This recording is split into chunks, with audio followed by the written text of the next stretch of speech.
Welcome back. Another episode. We got a good one in store for us. Actually, our boy Brett set this one up for us. Brett set this up. Very excited. Very excited. So let me go ahead and introduce him. We got Mac Hereford here. That's how you say right? it. Hereford. I spelled it that way, right? It's spelled like Hereford, but it's pronounced Hereford. Oh, Hereford? Yeah, Hereford. Oh, okay. Like hair and furred. I don't know. Yeah. People say it however they want to say it. One of my nicknames is Herf. Oh, okay. Herf. I don't know. Mac Wilson, one of my guys who played with me at Bama, patented the nickname, and then everyone started calling me Herf. Oh, yeah. Stuck. So that's like the I don't know, all sports, mainly football, huh? Last name, right? Everybody calls each other by the last name, right? Yeah. So that's like growing up when playing football, everybody would call me by my last name, dude. Like even when I would run into people, they would call me Lario. They would never call me Alan. Yeah. So everybody was like, "What the hell?" I'd probably just call you Alan. Your last name sounds pretty hard for me. But yeah, no. This one should get interesting. We got a lot to touch on. We could talk football. We could also talk everything you're doing outside of football. I know you're spread out thin, doing a bunch of different things. So let's. Thanks for making the time, man. Yeah, absolutely. Thanks for making the time. But out here in Nashville too. Out here in Nashville, yeah. I know. We get a picture of this wall, but Music City, Nashville. Our first times out here. But let's just start it off by talking a little bit of football first, right? Let's do it. Let's one thing I want to know is high school football, right? So let's go back to high school. Okay. Grew up in Birmingham, Alabama. Went to elementary school there. Oldest brother, all of our family played competitive tennis. Oldest brother got recruited to play like boarding schools. No one would have ever thought he would go to a boarding school. Ends up going to this school called Woodbury Forest. Like he just liked the name of it. And I was like I said, I was in elementary school. Like I remember crying because we had twins who were always like gained up on me. I'm the youngest. And then Billy, like my oldest brother, would be like, he would come to my rescue, protect me from them, whatever. So it was a really sad day when he left. Fast forward a couple of years from then, the twin brothers both applied for the school. They both got in, and one of them decided to go and the other didn't, which was really sad because they were like, they did everything together. Oh damn. And then fast track to me. And I went to Mountain Brook High School, absolutely loved it. Went there for 9th grade. And then just kind of like, it was brought up like, hey, your brothers are here at the school, 2 of my brothers. And, they love it. It's really challenging. You have to go off to school. So it was an option of mine. And I remember it was the craziest thing. Like I was, like I said, very content at Mountain Brook. But, the opportunity came. I went up there and visited. I didn't even really know it. I was like in the back of my head the whole time. I was like, there's no way I go here. I love being home, love being with my family. And then it came time. I got into the school to make a decision. And I was just like, I wrote out this list, like pros and cons of going to each. And there was it was a lot more like adversity going away. Yeah. Because of the fact that I'd be away from my family, be away from like a lot of my friends, had a lot going for me back at the high school, the previous high school. But walked down, it was late. What's the word I'm looking for? Like it was late acceptance or whatever, commitment, whenever you wanted to commit to going to this high school, it was past that deadline. And this came the next deadline. And so my mom's like, you got to make a decision. And I remember going and waking up in the morning and walking downstairs. And I don't know what it was. I don't know if it was a God thing. I've no clue. I literally just said their mascot is a tiger. I said, I'm going to be a tiger. And that's all I said. I was like, in the back of my head, I'm like, holy shit. Like, what did I just say? Like, I'm done. I'm gone. I'm not going to be here. And I stuck with that decision. I have this like big tactic that kind of explains that decision, but where it's like all strap on. I say it's the roller coaster method. I come up with these methods. The roller coaster method. After this time, it proved that this is what I do a lot of times in life is there's a lot of situations that are crazy scary, or there might be a lot of work or a lot of adversity, but you strap yourself in, you're not getting out of that roller coaster. Like I remember my mom would get me on roller coaster. I was like crying, like bawling my eyes out, but I couldn't get out. Yeah. So this was that kind of thing. I strapped myself in, end up going to Woodbury Forest in Virginia. Great school. Had a lot more opportunity. I wanted to play college ball, wanted to play at Alabama. To do those things, like I wanted to be in a different environment where, it was a lot more sports focused. School, unbelievable school as well.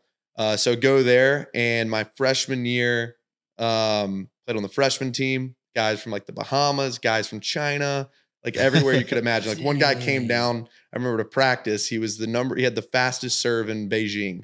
from China and wanted to play football, never played football. He comes down to the field with his pants on the wrong way. And I'm like, what is this guy doing? Like, this is crazy. And then we had this guy, Lionel Johnson from the Bahamas, who played running back with me, and unbelievable athlete, ended up going to play at Liberty College. But I remember him getting the ball. My dad always, and I used to talk about it, he would do three things. He would either break it for a touchdown, fumble, or what was the other one? Or run like the wrong. I can't think of the last one, but it was like he's either breaking for a touchdown or he's fumbling, because the guy was holding the football like it was a child. Like, he didn't know the sport that well. Ended up being an incredible athlete. But high school football was good. Our team was very, very good. My graduating class had about 14 to 16 guys go Division I. And I was solid in high school, but never really a star or anything like that. Never like a star or anything like that. And then just ended up, I went to Alabama's camp I think it was going into my senior year as a wide receiver. Built a lot of chemistry with my starting quarterback at my high school, who we threw in front of like over 58 college coaches, Division I coaches. He was a 4-star. So I'd get up at 6 a.m, throw with him. We went to this Alabama football camp. We got like the all Saban team, which is their thing they give to, guys who kind of skill, like discipline, whatever their like system is. Yeah. So did that. And I'd been going to Saban camps since 2007. But Bobby Williams, I remember, who was a special teams coach at the time, I ran a route, and it was, me and that quarterback had such chemistry, and I wouldn't have been on the map if it wasn't really for him being there, because like he could be like, hey, like I want my guy up there first. And he was highly recruited. So he gets me up there, I run a route, and I catch this ball one-handed, like snagged it. Nice. Whereas where I titled myself with I gave myself a nickname. I tell everybody that my friends made it up, but it was Snag Machine in high school. I made up I'm like the king of making up my own nicknames and then claiming that someone else made them. So that happened. Bobby Williams comes up to me, and he'd recognized me from camps like when I was younger, and was like, like, what's up, man? Blah, blah, blah. Gets my information. Another guy named Jody Wright comes along. He's at the time at Alabama, was the director of player personnel, I believe. Might be wrong on that, but he gets my information as well, writes it down, like, like, wow, you're doing great. Because I was going up against linebackers. What I did is, instead of going with wide receivers, I had a build that I could be considered a tight end. Yeah. So I would go to a lot of these camps and go to tight end, because I got the wide receiver moves and the repetition.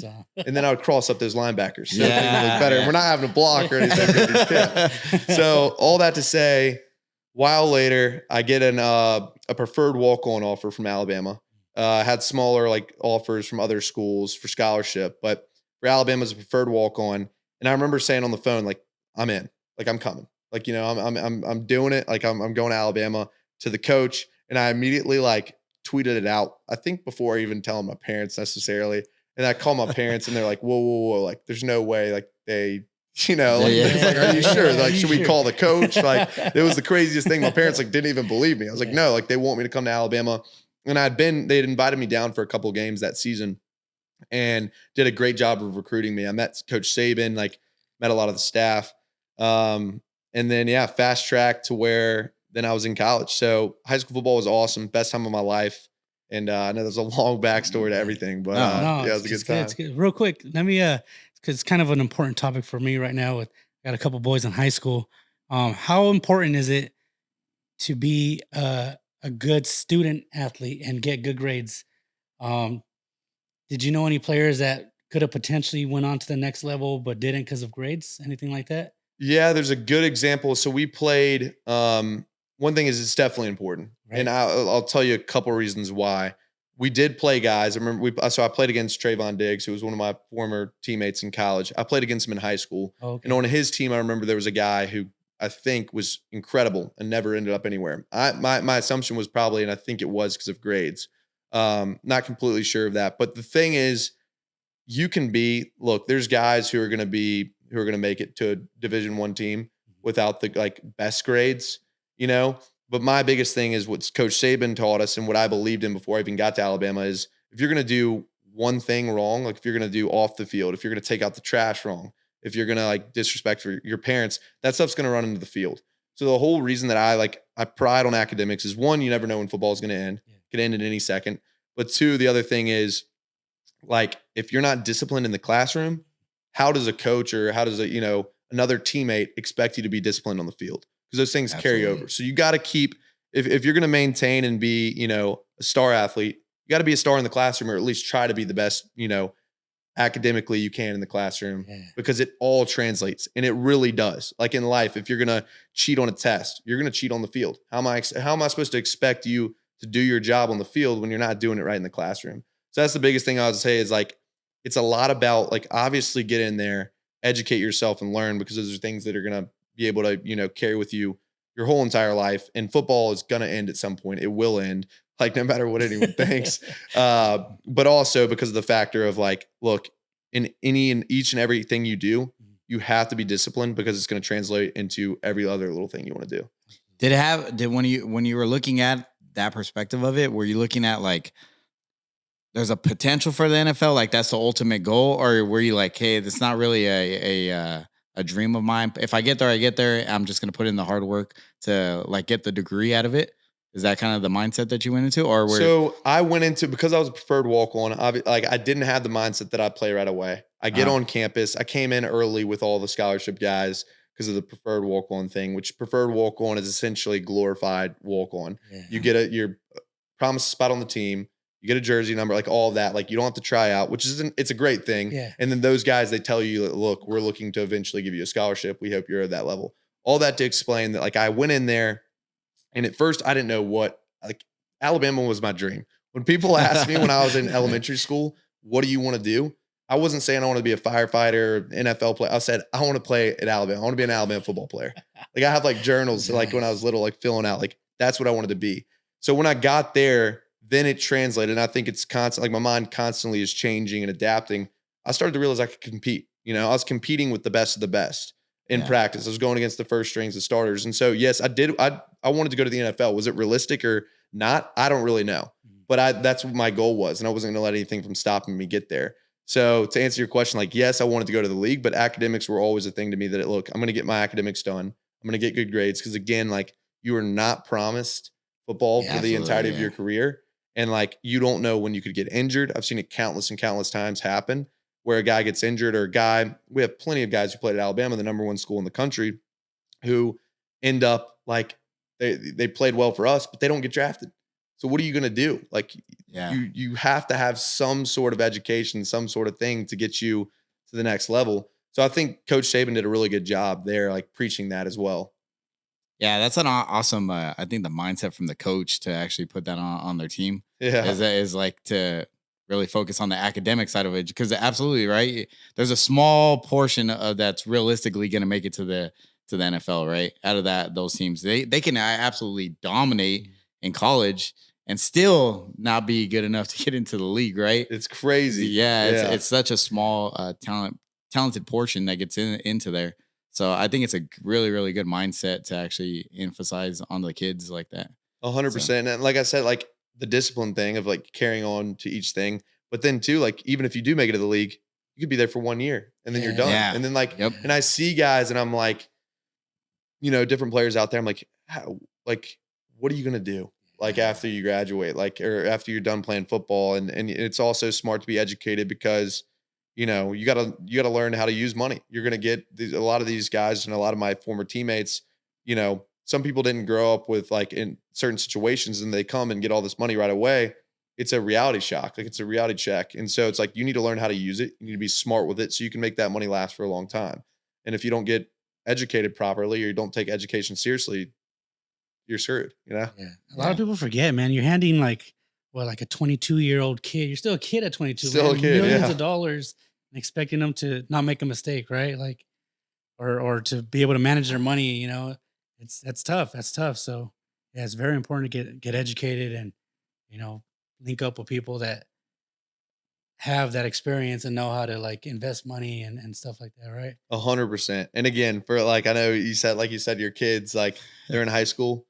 You gotta if they're listening to this, you gotta take education important and seriously, because it is, that's something that will last forever. 100%. Like education, the things you learn will go with you forever. Yeah. That's sometimes like I had those kids too, sometimes what the talent kind of hurts you sometimes too, right? If you're just that naturally talented kid, right? You're like, I got this. It's coming easy to me. So then you lack in other things because you think it's not important. And then those are the things that prevent you from actually moving on and taking on your full talent. Yep. And then you get screwed at the end because at the end of the day, your talent has screwed you, right? And you let it get to your head. Yeah. And you can have like coaches or even parents, right, that kind of buy into, oh, my kid's better than everybody. He doesn't, not that they don't have to, but they don't enforce it, right? And they let them ride on that talent as a youngster, and then it just kind of backfires. Like that's why I didn't. To be honest with you, I didn't really care for like Pop Warner, because even when I played Pop Warner football, it was like it hyped up some kids so much, like in that portion of it in Pop Warner all the way up. But then when you got to high school, different factors became the weight became a factor, right? Height, everything else, right? So that kid was hyped so big that he was like, hey, I'm the big guy here, but not anymore, man. Pop Warner, I played middle linebacker my whole Pop Warner career, dude. But I went into high school like 115 pounds. So when I got to high school, the coach like, where do you play? I was like, I'm middle linebacker. And they laughed. And I was like, what are you laughing at? I've been the best middle linebacker on my team the last 10 years. Yeah, then first practice, I got ran over, dude. Yeah, I was like, oh, shit. These guys are bigger than me. It happened to the Alabama guys. Time after time, we have 5 stars coming in. And they get there and they're like, high school is treated now, especially with this new 7-on-7 stuff and everything. They're treated like celebrities. Yeah. You come into Alabama. That's one of the things I absolutely loved is like, no matter where you're from, who you are, how highly ranked you are, whatever, you come into that facility, you're treated like everyone else. And you have to hold it like, what is the word I'm looking for? You have to meet the expectations of the standard. And it's like, it doesn't matter how good, like when we were running stadiums my freshman year, like a guy who's like a 5-star pulls his hamstring. They're like, just keep going. Like, keep going. I'm like, what the hell is going on here? All that to say, like, it doesn't matter. That's what it was, a reality check for a lot of guys coming out of there, for sure, out of high school and then coming into Bama. That's a cool mindset, man. I think sometimes, a lot of the times, right, that gets lost in transition to the NFL. Like you have those stars that you can tell the difference in work ethic, right? And that's like old school football, right? It's like everybody's like equal, right? At the end of the day, you got to prove yourself for the team. Nobody's better than the team, right? Yep. So I think Saban does do that. I seen him like a couple of times, like some of the players will be celebrating at the end, and he gets pissed. Dude, like they've caught him a couple of times. Like that's badass. You ever been chewed out by Nick? I have. It's funny you asked. Couple of times, like small times for not having my knee pads. I used to swag out in practice. Would have my knee pads down on my knees all the way, or would have my back plate showing or something. He would rip into me. One of the funniest times I remember was we were prepping for the national championship against Clemson, and I think it was 2018 season, 2019 national championship, or maybe the other way around. I forget the years. We were preparing for Clemson in the national championship, and it was my junior year. And I was like on the scout team was, I think Hunter Renfro. And so I was going up against these guys, and I took scout team like it was my job. You know what I mean? Like I loved it. It was my game. Every single week I would get to go up against the best of the best. Like it was such a blessing. But I was getting held by like certain guys. Like they're holding me. And I want to win. Like I said, like I took this like stuff so seriously during practice. I wanted to win every single time. Mac Jones was back at quarterback. We're like, we take pride in like roasting this defense. You know what I'm saying? So we're beating these guys here and there. Like obviously they're beating me most of the time, but like I'm getting some wins on them. And I kept on getting held in this practice. I guess the guys were tired. Everyone was tired because we'd been practicing so much that year. But I lose it one time. I'm like, this is ridiculous. Like this guy just held me. I wanted to catch the ball. Like, this is absurd. I'm trying to ball out. I'm trying to make my way up. So I come back, and I'm pretty even tempered, but sometimes like you let it go. I grab my helmet. I remember just like tossing my helmet and be like, screw this. This pisses me off. And all of a sudden, like I'm walking towards it, and I see Nick Saban just look right at me. And he's like, man, you don't want to he's like, you getting out of here? He's like, get the hell out of here if you don't want to be here, blah, blah, blah. Like going off, like, you kidding me with all this? And just like yelling at me. You can see it on film. He turns around, starts looking at me. The next play is going on. But the key with Coach Saban was like, he demands respect. But I immediately looked him straight in the eyes and was like, yes, sir. Like that was completely wrong, because it might've made me mad. I was like, your receivers are holding me or whatever. But like at the end of the day, like that's the standard, he expects me to like not get, broken, because I got to be mentally tough. So like, but it was a hysterical thing because you can see it on film of him turning around and taking his time to talk to me. I think sometimes that has taught me too, though, in life. That's because I see some people that like never played sports and so forth, and in everyday life, right, the problems occur and so forth. And I think sports is a good thing to, like you said, he got chewed out, he corrected it, and he was like, all right, screw it, let's bounce back, let's do it. I think so. There's some people out there that were never taught that, right? So when life hands them those type of obstacles, they break, man. And I see that a lot of the time. Yeah, I saw guys. There was one in particular, I won't say his name. It was one of my buddies who would, like, Saban was chewing him out, and he would like turned his head, wasn't looking at Coach Saban, walking away. Like, he just, I don't know if he had ever experienced it. I'm just walking away. He thought he was in the right. The thing that Coach Saban taught is like, it's not about being fair. It's not about being right. He's our coach. You some people, like, they tell you what to do. You have to be like, okay, you know what? It might not be my fault. Like, at the end of the day, it's my coach and I got to respect him. And so but like, some guys would walk away. And what I noticed, and this is how I got that from that, is like the fact that I did look him in the eyes and say, yes, sir, is because if you turn around and act like you're not paying attention, he'll be in your ear, chirping you, yelling at you, like, until like he'll try to get you off the field. You know what I'm saying? So he appreciated it, and it was cool to see that he demanded respect, like, all the time, no matter if you're wrong or not, because life's not fair. Like, that's just a part of it. It's not fair. And so that was one of the best lessons that I learned from him, is like, at the end of the day, if I didn't think I messed up or did think I messed up, whatever, like, just tell me I did. Accept it, move on. You know what I mean? So no, hey, and you were there at a great time. Like, most of your teammates made it to the league, right? Yeah, I think we had like 60 from my that's nuts. That's nuts, dude. Yeah, so I can't imagine how those practices were, dude. They must have been intense, man. They were awesome. I mean, every practice there, everything had a rhyme or reason. We'd have, I think, 12 or 14 periods, can't remember exactly, but it was wild because every period had a certain amount of time. It was methodical to a T. It would be 6 minutes for the first period. And what was crazy is, like, even with reruns, so we'd have to do a redo, you know, if Saban didn't like the play, if the defense messed it up, we'd have to rerun that play. Even with those, we would end perfectly on the spot every single time, switch to the next thing. So it'd be like team period, and then we go to special teams back to, you know, first down, whatever, third down period. And it was just a science, but it was extremely tough. I loved it. I loved practice. It was one of my favorite parts of college. You know, getting to compete against those guys again. Like, I was against Pat Surtain, Marlon Humphrey, Anthony Averett, Levi Wallace, like, Josh Jobe, Trayvon Diggs, Minka Fitzpatrick. Like, I was getting to go against those guys all the time. And that was so much fun because I could literally, my goal was going to college, I wanted to be the best receiver I could be. And if I was going to do that, this is the best place to go because I can literally sit back, I can watch film and say, what can I do to beat Pat Surtain here? And if I can beat Pat Surtain with these moves and figure out something, then I can probably beat any other DB in the league. You know what I mean? Right, So it was a really cool thing, but it was tough and it got interesting at times. That's crazy that you're playing all that talent just at practice. So like you're saying, like, now going to the league, right? There's very little teams that have that much talent on the team, right? So you're pretty much you're practicing against the best, right? It was awesome. There's guys who could have been, who were third string, fourth string in Alabama, who easily could have played and started at any other school in the country. Like, and it's funny, I have to mention this point. It was hysterical because I go up against these guys in practice. And I always wanted to know how good I was. So, like, first play of the game, first defensive drive of the game, you know, Alabama's on defense. Pat Surtain comes off. He was one of my buddies in college, great guy. And I'd be like, Pat, like, how did I compare to that receiver? He'd be like, well, you're a little bit like, he's got this on you. And I always ask him that every single game. It'd be him or Josh Jobe. I would start asking them, like, how do I compare to this guy?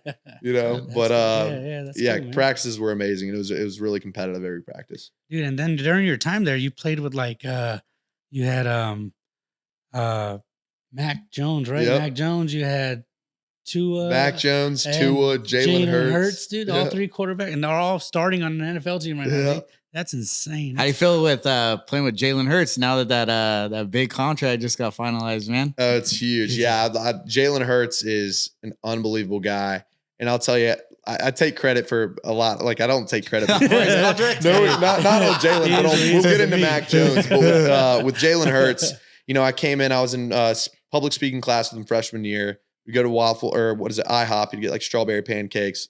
Unbelievable guy. Ends up starting, you know, his freshman year, playing. like kind of, I guess, you know, when you get like that, like you start to like be a little bit closed off, which I didn't necessarily like, but look, I don't understand what he's going, like he's the starting quarterback as a freshman of a school. And then transitioning, you know, and I always liked him. I knew he had a good heart. I knew he was a good guy.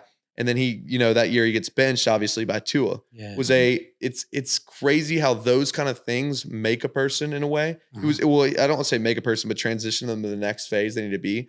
Jalen Hurts was an awesome guy, awesome player. But that moment where he gets benched by Tua, next season comes around and it's a humbling experience. I mean, you literally went from being the freshman, like SEC player of the year, what all these awards that he got, leading us to a national championship.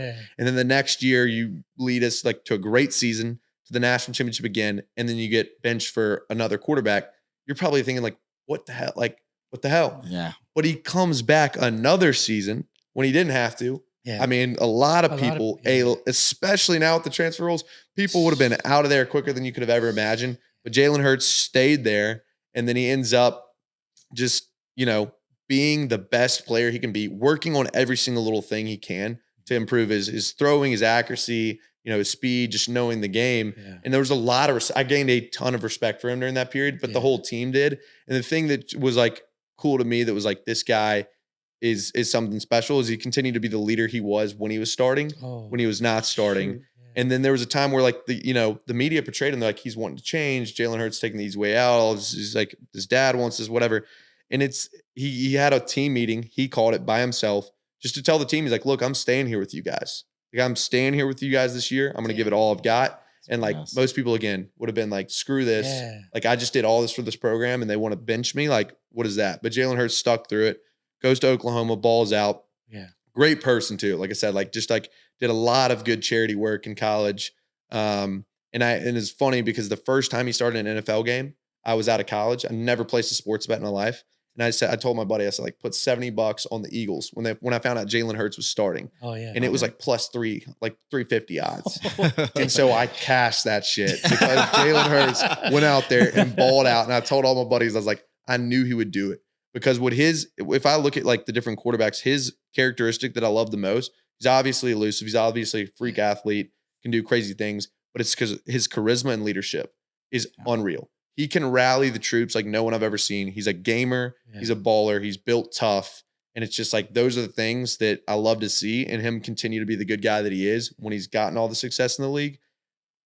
Like, well-deserved for the contract. You know what I mean? Like, get paid. What was his actual contract? What did they finalize? I think it was like, dude, I don't remember. It's pretty big though, man. He's the number one now, highest paid. He's the highest paid quarterback right now? Highest paid NFL player in history. Damn. I don't remember the exact numbers, but man. This may be crazy. I think it might have been like $255 million. Is that? Yeah, you're right. Okay, thank God. I didn't want to. I was like, that's a lot of money. This sounds like he won the lottery. $255 million for 5 years. Unbelievable. Yeah.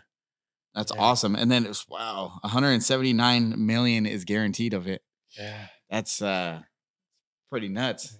That's a huge contract, dude. And then your Tua was in the media. I saw a little article the other day where he was contemplating retirement after he took that concussion. Man, that thing was bad, dude. Yeah, I mean, it was like multiple. I feel like it was multiple, right? Yeah. You hate to see, like, dude, it's really sad because he's a guy. I would say out of the three, Jalen, Mac, Tua, I was less close with Tua. I was very close. I feel like to Mac and I were like very good friends. Jalen and I were friends, and then Tua and I were like friends, but not as good as friends as the other ones. So I didn't get to know him as well, but I knew that Tua was a great guy. Like, and it's really sad to see him go out there and, you know, that happen. You don't want to see that happen to anybody.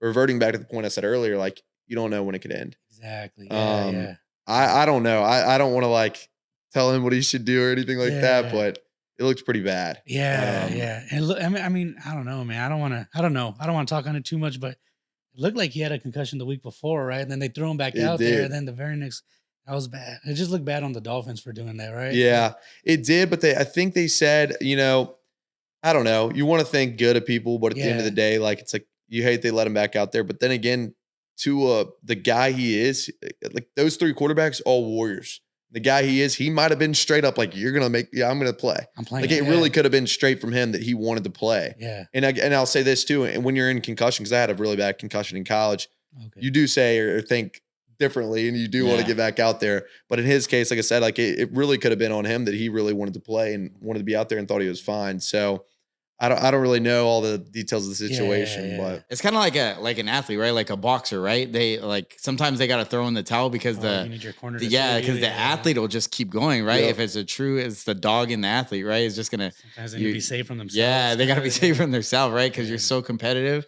and most players are gonna be like, "Hey, screw it, I'm hurt. Let me get back out there. I gotta go. I gotta keep going." Keep going. So, and it could have, like I said, it could have very likely been that scenario. Yeah. You know, I don't know how much maybe they should have, if it wasn't the right thing to do. I don't know if they did all the protocols, everything they said they did. So you just got to trust and believe it. Yeah. But at the end of the day, Tua definitely could have. He's a warrior. Like at Alabama, he got hurt multiple times and he would just be right back out there. Dang. So let's touch on Mac Jones a little bit, man. What's up with you guys? You said you guys were the closest, right? That's my guy. So he came in he was from Bowles High School, played quarterback. He came in the same year as Tua. It was pretty crazy because he was going to Kentucky, committed there, probably started as a true freshman, but he decides to go to Alabama. And it kind of shocked everybody, but it was kind of like a low-key like commitment. Everyone's like, okay, why would he, okay, cool, another guy's coming. But everyone was like, Tua. Yeah. And Mac Jones is coming, and you're like, all right, like some other good, solid quarterbacks coming along. He visited beforehand. I had reached out to him, and like we'd gotten together on campus. I'd taken him around. We were immediately catching with each other. I started this hashtag. It was like hashtag Mac to Mac. Oh yeah. It was a back to back thing. Like I remember we did he threw me a ball and I caught it one-handed slow-mo and put it up and it like got picked up by some news articles and stuff. But that freshman year, he was just like, he was a kid. You look at pictures of him, he is like 150 pounds. This guy is a twig. Like he is a twig. There's a great picture I posted somewhere that's literally him as like freshman and then him as like senior. It's like 9 days. It's like someone like handcrafted this new Mac Jones. But so he came in, and I love Mac. He's always got a great vibe. Immediately fit in well with the locker room. I remember like going back to his area of the locker room. He's right near like Calvin Ridley and all these like seniors, and he's just like laughing and like rapping, and people are like, we love this guy. Like he's got energy. Like Mac Jones has energy. He can be the life of like just anything. Like he just fires me up. He's that guy. He's just hysterical. He's funny. He can be serious when he needs to be serious. And so we had a lot of good times. And in college, I knew, this is what I said when I was saying I was going to take credit for something. I don't want to take complete credit, but I do have in Snapchat receipts where we used to like message each other. I was like, you're going to be a baller. You're going to be like the top dog, all this stuff. Because he had a drive and he has, again, that sense of like how Jalen, Tua, all three of them have this charisma and leadership ability. But Mac felt like more of, the time throughout there is like a man of the people because he's grinding in the background. You got to think, you got Tua and Jalen Hurts, two insane quarterbacks in front of you. Yeah. You could have left at any point. Mac Jones doesn't leave. He stays there. They recruit Bryce Young in. They bring Bryce Young in, and you're like, what the hell? Like, people are saying that they're going to battle out for the quarterback job. Like, I'm sitting there like, no, this guy has waited here. He balled out in the final game in Michigan. There was a defining moment for him that game I always talk about when he's back in the pocket. So Tua got injured. And he has to come in in the Citrus Bowl against Michigan. I'm sitting on the sideline with my boy Pierce Quick, who's a lineman, and we see Mac Jones get back in the pocket, and he gets absolutely, I'm talking about like pop, like clapped, like just hit to the ground, and you're like, holy crap, like, please be okay. Please be okay. Guy gets up, he's covered in this thing, his tag of the Orange Bowl or Peach Bowl, whatever. He rips it off, throws it on the ground. He's like, give me the next play. He's like, come on, like, bring it to me. And I was like, dude, that guy is our quarterback. That's a warrior right there. Yeah. So it's fun to see him do that. And I have some great stories with him as well, especially like after a banquet, but we can get into it or not. We can just, whatever you want to talk about. Go. Let's roll into it. Let's go right all right, shit. So great story with Mac Jones. I think it's my like junior year. So we used to throw all the time. And when I'm talking about someone who like wants it and like is disciplined, it's almost like sometimes I'm like, dude, you need to relax. Because even now at the Patriots, he's like this. Like he has a bedtime. His parents come and visit. Lights off at a certain time. There can't be a murmur in the house. He is so disciplined. He wants to be the greatest quarterback of all time. He doesn't want to be a best quarterback right now. He wants to be the greatest quarterback of all time. That's how Mac Jones is. That's how he rolls. I have no doubt in my mind that the future for him is very bright. That he will be like, I don't know what people think about him at Boston. I don't care. I know that Mac Jones is going to be an NFL baller quarterback by the end when it's said and done. He's got the grind to do it. But so we used to throw all the time, and we're coming out of a banquet, and to set the whole thing. Like, again, like I said, like when I say all the time, Saturday nights, 9:00. What are you doing, man? Like, you want to go throw? We're in the facility. Like 9:00 on a Saturday, people are partying. I'm throwing with Mac Jones. Like we're out there, whatever. So we have a banquet for football. And it's like, I think it's after the SEC championship or before the SEC championship. It's our like season banquet, nice in Birmingham, Alabama. We go to that and we drive back on the bus, and it's on a Sunday night.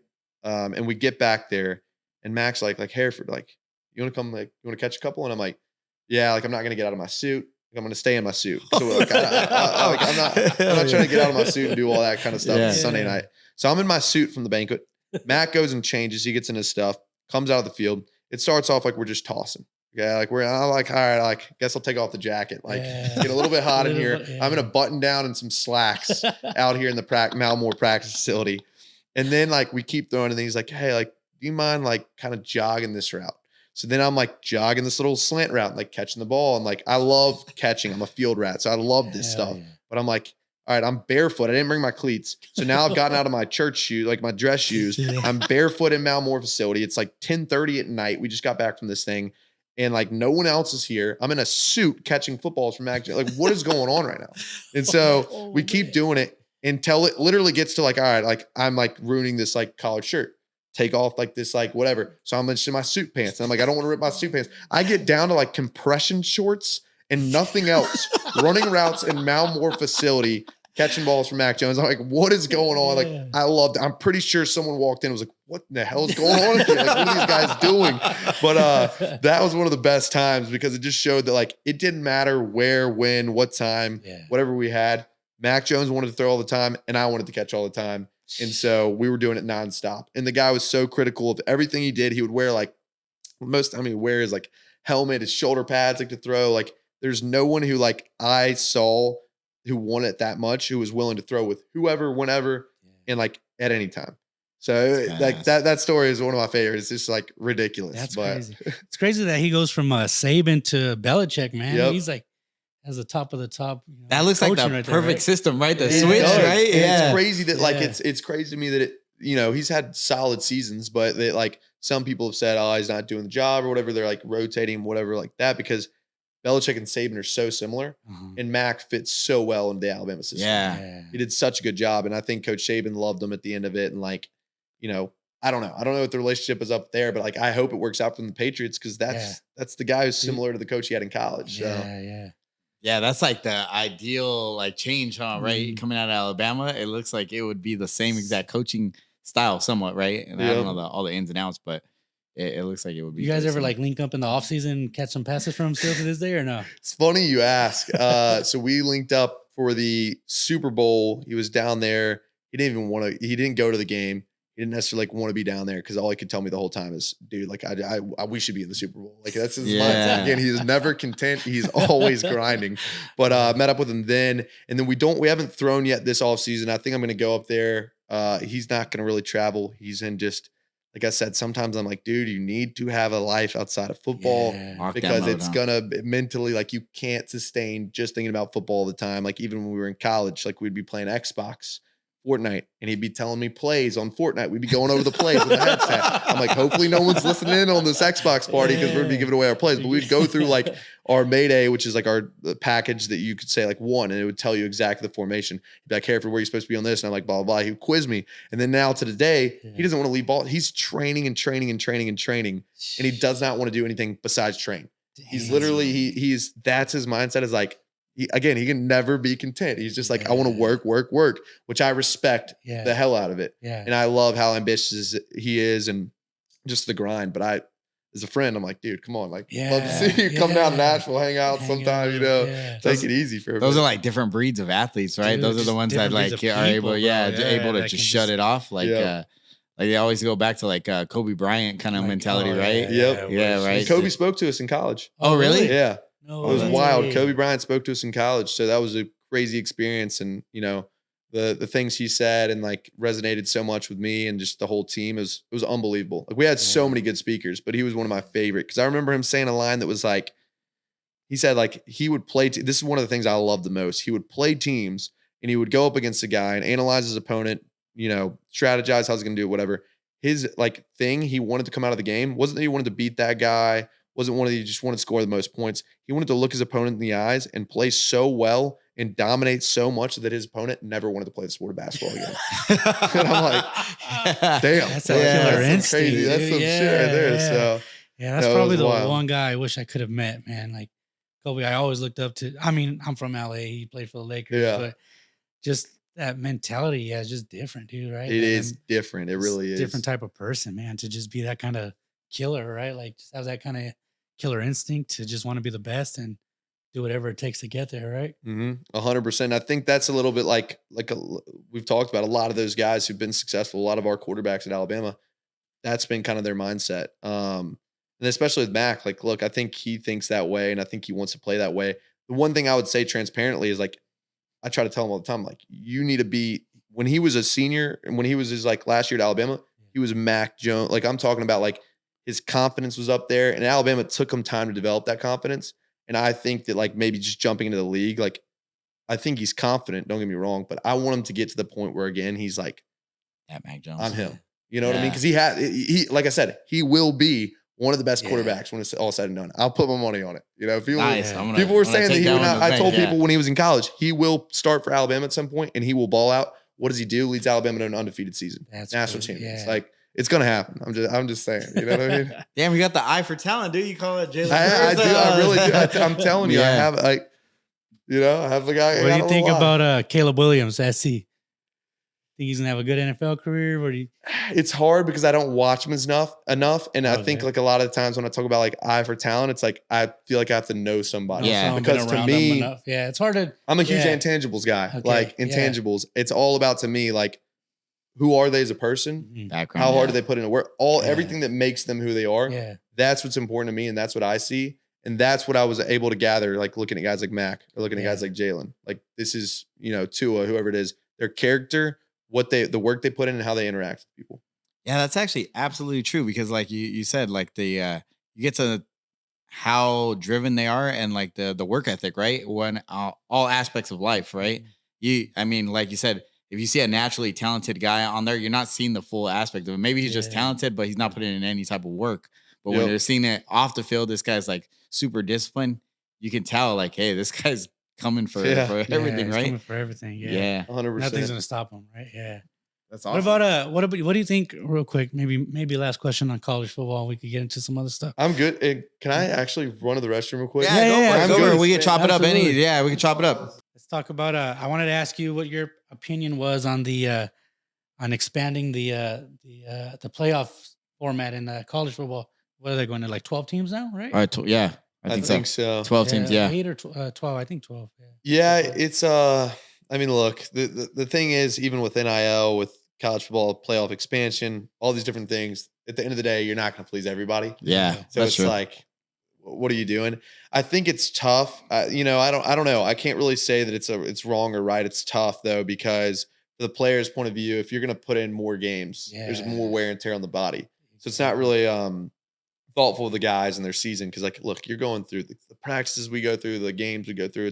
It's a lot, and by that time at the end of the season, you're going to be so tired. And I have no doubt that like if there's more games, Alabama's going to be the one to profit from it, because in the sense of like they're going to be the most prepared. Alabama, we were just built different at Alabama, but I guess like I don't know. I don't really have a big opinion on it. I just think it's hard because there's so many conferences, and I think the whole system has just been like even again like with the NIL stuff, it's never really been set up correctly.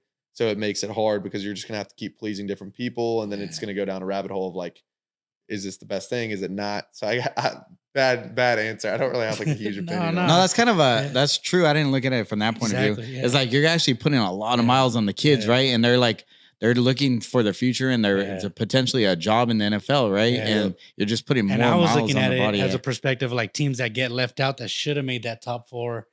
But yeah, you're right. Like I wasn't thinking about the athlete's perspective on it. Well, and when you move to an 8-team playoff, who's going to say that the 9th team out is not going to think that they should have been in? It's like you're always going to have to be pleasing people. They should put their foot down, choose what they're going to do, and like Coach Saban's got a great mindset. If we don't make it, then at the end of the day, like it's we put ourselves in that fate. Like that was our fate. Like we did everything possible. if we could control it, we do everything we can in our control to get there. Yeah. And like if we lose a game, then we don't get picked. You guys didn't do everything possible. Yeah, you left it in the fate of the college football playoff committee. So the main thing is like you have to do everything possible like to make it there. And if you don't, then shit. But there is a difference in like I didn't really think so until actually last year. Oh, and TCU. The strength of schedule difference. And then when they won to the championship and got demolished, it was like, that looked like a team that should not have even been in the top 4 right at the end. Like it was just like, oh, like I was mad. Look, don't get me wrong. I was mad. I was like, Bama should be. Yeah, I was like, oh, like when you look at it, if you're straight up looking at it, is who's the best teams, who's not the best teams, looking at different things like schedules, whatever you want to look at. You just know that Alabama is one of those top 4 teams. That's what it triggered me. But at the same time, I go back to like hearing Coach Saban in my head. Like, look. They didn't do everything possible they could for the college football playoff committee to make the decision to get them in. Like we left it to the fate of them. If Alabama would have won out, it wouldn't have been up to Alabama would have been in it.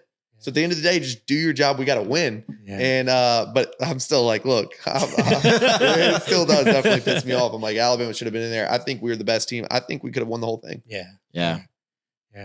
Alabama, Georgia would have been like a crazy game again. It would have been nuts. Yeah. Even technically, if you look at it, right, the true championship game was the Georgia-Ohio State game, if any of them, right? That was the championship game right there. Yep. And that one was the game to watch. And then you watch the TCU, I was like, oh, this is garbage. Got any interesting stories with Josh Jacobs? Josh Jacobs. Oh, man. That's one of my boys right there. I love Josh. I haven't talked to Josh post-college as much as I've wanted to. Okay. Absolutely just he had a great so year happy for him. Yeah. He's had an unbelievable, which again, I'm not like, I'm not like claiming every single person saying that I knew they're going to be the best, but like, I mean, kind of like I knew Josh Jacobs would be great every single time, every single down. He had as a freshman, like coming in, he was special. He can do it all. He can catch.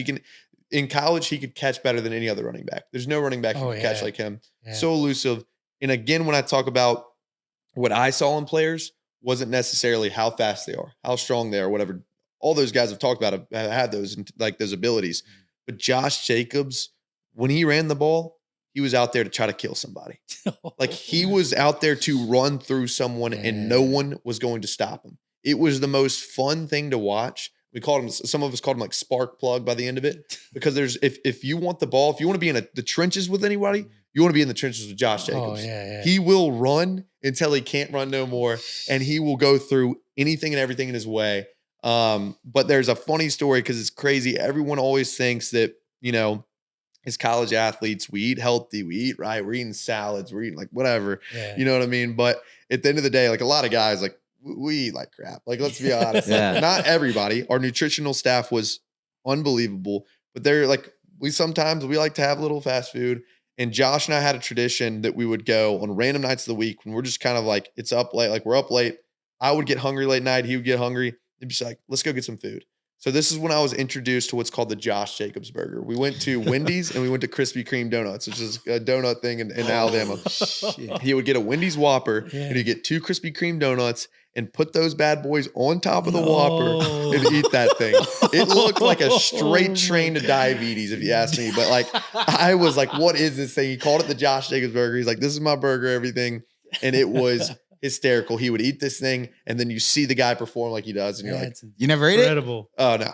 I cannot. It's because I'm too picky. I might have done that. It looked like a little bit too much for me. Like donuts, like I can have donuts alone. I can do a little Wendy's burger. I couldn't do the Whopper inside of that thing. I mean, look like a lot of stuff in there. I'm a picky eater, so I never tried it. But he would eat that. He would eat fries. Like guy would eat like crazy because we're burning off so much. Yeah, that's exactly it. That's the sucky thing is like when you have that type of diet, and diet and metabolism. You think that's going to stretch throughout your older years. And then once that metabolism starts, dude, that's where you really start like, same thing when I was younger, I used to be able to eat anything and just not gain anything. Now, eat the wrong burger, dude, you gain 15 pounds, dude. You're like, oh man. Do you talk with Derrick Henry at all? I know he was a Bama guy, right? He was so he was the year before I got there. I've seen him a couple times in Nashville, haven't really like interacted with him much. I was one night we were at like Whiskey Row and was at a table with him and said, hey, but besides that, not like a bunch of interaction or okay, anything. Love the way he runs the football, but yeah. I mean, look, there's nothing like, again, I'm biased, but there's no one who runs the football like Josh Jacobs. Yeah. There's no one. Yeah. Yeah, I'm a Raider fan, so I love Josh Jacobs, man. I'm all about him. What about the itch, man? Do you still like get the itch to go out there? Do you miss it? Don't even get me started. It's the hardest thing. Ended up opting out of the season. So I didn't play my final season, which was one of the hardest decisions I've ever had to make. And after that time period, it was like, I mean, I loved football. Like I'm telling you, people like football. I loved football. Every single little thing about it, the hard work, putting in all the time, the practice to like just knowing the plays, like whatever it was, like my life revolved around football. And I think that was kind of like looking back at it, I'm a faithful person, but I think I should have kept some things more important. Like I think my faith should have been the main thing and then football behind it and stuff. And I think sometimes football became like the figurehead of my life, which to answer your question makes it very hard because after that time, when I'm done, I'm like, what do I do? You almost have like an identity crisis. Yeah, right? you Like, do. No. like- I always compare it to coming out of prison. It's like Shawshank Redemption. You're Morgan Freeman. You're coming out of prison. You're like, what the hell do I do with my life? What? Yeah. Like that is literally what it is. And I'm still going through that sometimes today. So after I would like train because I wanted to play XFL or USFL, but I had my torn labrum in my hip. So it stops me from getting as much training as I need. Kind of like my back will start to get irritated. So I'm like having to like pull off. And then I'm like, gosh, can I really do this? I didn't have good game film from college. Like, who's going to pick me up? Do I want to go to a tryout? Like there's a lot of different things. And I got a lot of other things going on well for me. So it's hard to set those things aside and just go all in on football because I'm making money. I'm doing these things. But yes, each and every day, like I watch the sport and I guess this is the first year that I've been able to be like, I can maybe watch it. Like it was so hard. Really? I would go to games and support my friends, but it was so hard because all I wanted to do was get out there. Yeah. Like it is crazy. I get the itch all the time. And I'll go run routes. Like people are like, what do you do? Like one time I was running routes with all these guys at this school training. They're all in the NFL. And they're like, one guy's like, what do you do, man? Like you're a pretty good route runner, all this. I'm like, honestly, like I have a good job. Like I do like a lot of stuff. Like I'm just out here running routes, man. I just need to get the itch. Like just need to cure the itch. So yes, to answer your question, I definitely have an itch all the time. And like there's still a part of it that's like, look, if I get surgery and I'm getting older, but heck, like who knows? Maybe have you seen anything change like as far as your hands or anything with age yet, or you kind of still got everything? I'm confident about my hands. I would like to think I've caught more balls than like almost any other person out there. Like I was a field rat. I was catching all the time from any quarterback. Well, you went viral, right, for catching like a 5-finger, 4-finger. What is it? Yeah, 1 finger. Yeah. So I have that little. There was a thing I always prided myself in my hands, but there was a thing that came out. I guess it was like over quarantine or something. I'm trying to think of the first time. Right when I was going to right at Vandy in summer camp, fall camp, I had seen this video and this guy had his friend filming behind him and was doing like 5, 4, 3, 2, 1, whatever. I was like, gosh, this is pretty cool. Like, can I do this? So I get my quarterback out there. I don't like to ask people to film stuff for me or do stuff for me. So I'm like, I guess I'll just try to film this myself.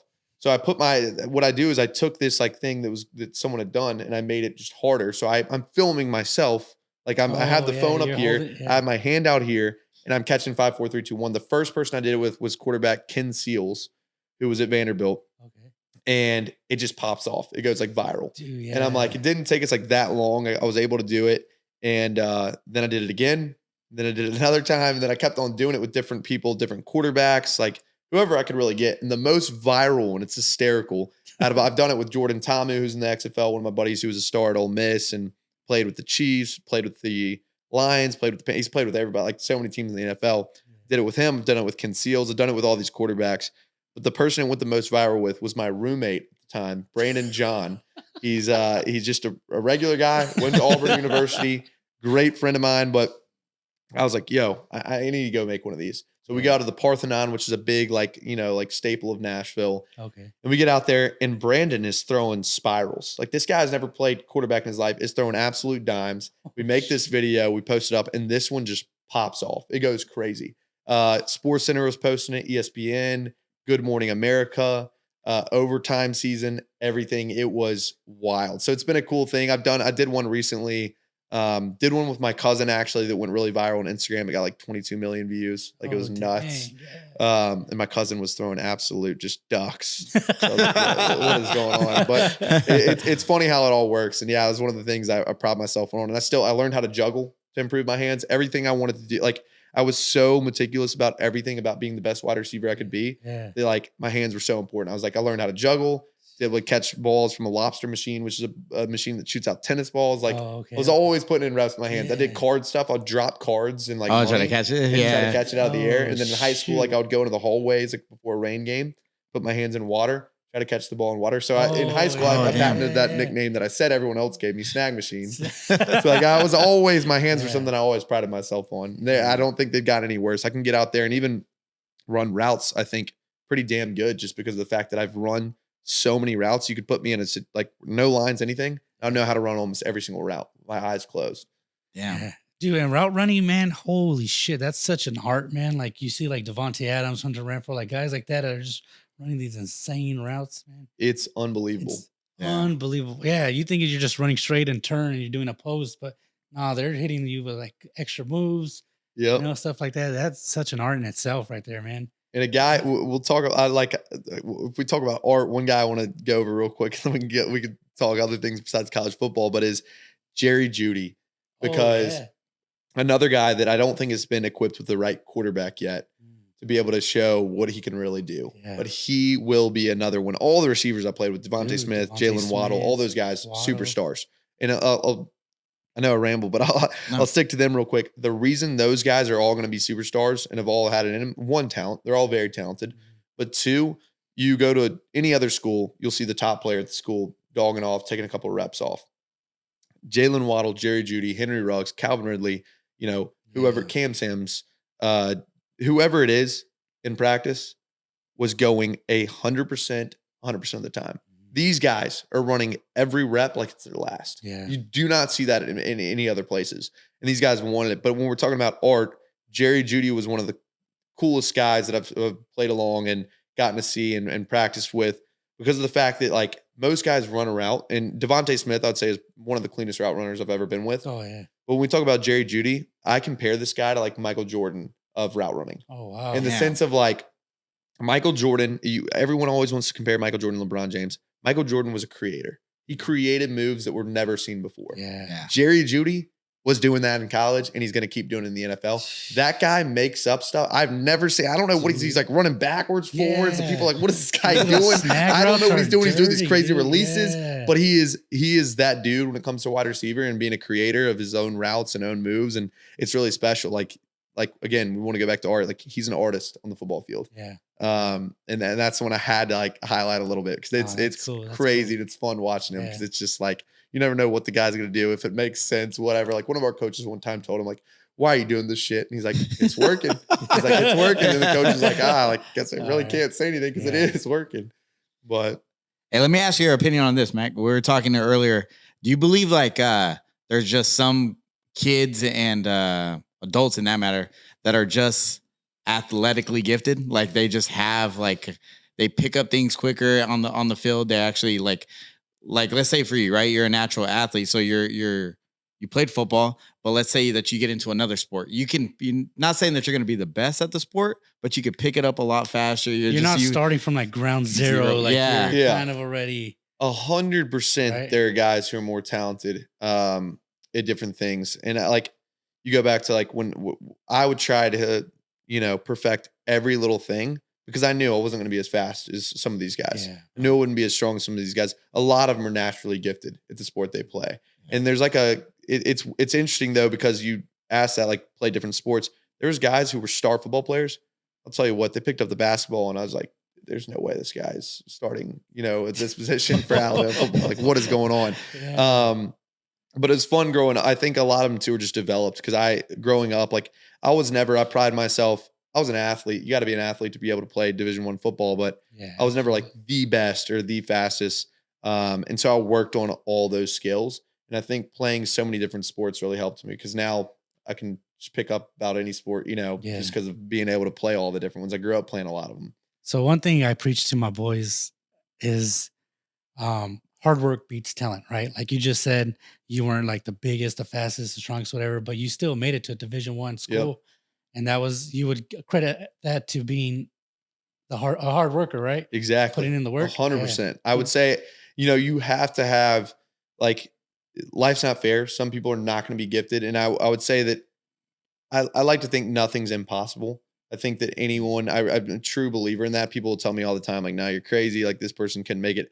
I've seen people who have no ability turn in that ability and turn that into something with hard work. Yeah. But I think to make it at the high levels, you do have to have some talent, sort of gifted talent. yeah. I do. And that's what sucks, is because some people may wake up and not have that talent. Yeah. But I think what's cool is you can figure out. So for me, I was fast. I was pretty strong. But what can I do to minimize that space between talent? Like not having talent. So what I would do is I would work on every release that I could possibly do. Okay. Like I said, when I go up against Patrick Surtain and try to beat him in practice, I would think, what is it that I can do to beat him? What is it? Do I need to work on this? Do I need to work on that? And I would take it to a science so that I became like so pristine with my route running. Like, okay, I need to make my cut this much harder. And I need to work this much harder. I need to turn my shoulders this way. I was looking at every single part of the game, analyzing it so that I minimize that gap. Because there's always going to be a gap, but hard work can minimize that gap. And the thing I like when people say hard work beats talent, at the end of the day, like, I don't know if that's 100% true, because people are just so naturally gifted. Yeah. But if you can get both, or if you have that hard work area, you can minimize that gap to where you will be with that talent. Mm-hmm. And why people say hard work beats talent at the end of the day is hard work is consistent. Talent can prove you wrong. Sometimes you can mess up on something. You can have a mental error, whatever it may be. But if you're so tight on the fundamentals of the game, you're going to be just with those guys. Yeah. So it's all about minimizing that gap. But I think there's definitely people who are more naturally talented, but I pride myself 100% on becoming the best receiver I could be. Like, definitely was constantly trying to find ways to minimize that gap. Like, spend more time working, whatever. I'm glad you said that, because one thing we're learning, and we're being preached a lot to, and we're hearing a lot. The word we're hearing most in doing what we're trying to accomplish is consistency, man. Consistency is key, right? It is. You got to just stay on massive. Stay on it. You got to show up every single day. And when we talk about being a walk-on, like getting opportunities, one of my biggest, I guess, highlights of my career was I got to start in a spring game. And the reason I got to start in that spring game was because I was consistently showing up. And you have to be, when you're not the first string guy, it's not that you can't make it to that guy, but you have to be, when you get your chance, it may be you get one chance out of their 5,000 chances.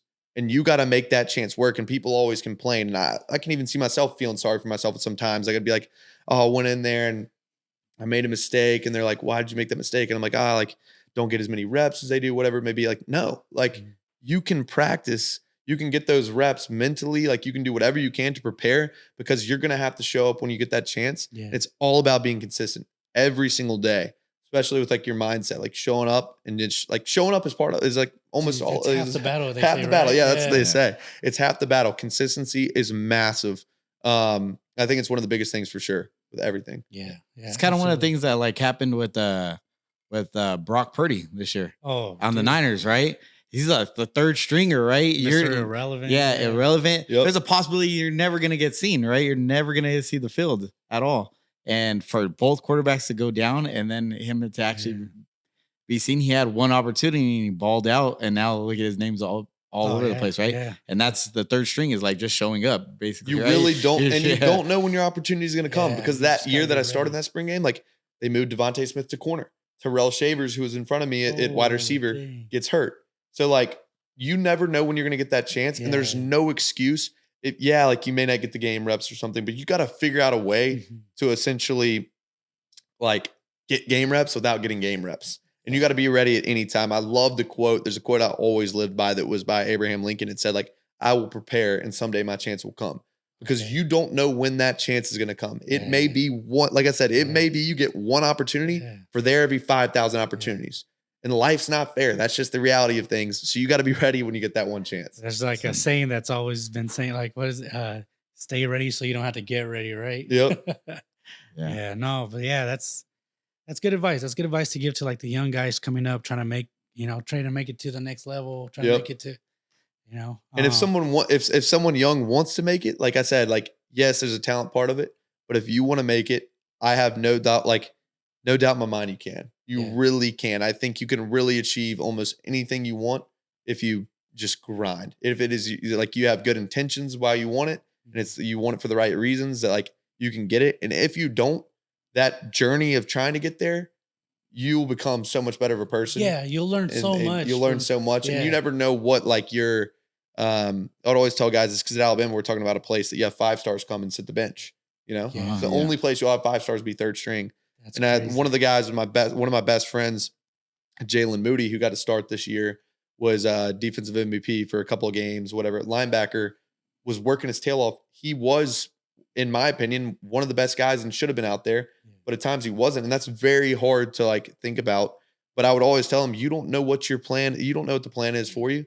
Like it might not be that you ever play at Alabama. It might be that you have to save 1,000 lives. Like you never know what it is, but all this preparation is for something. Something, yeah. Let me ask you, because you probably could have gone to a different college and been a starting receiver. Do you regret going to Bama?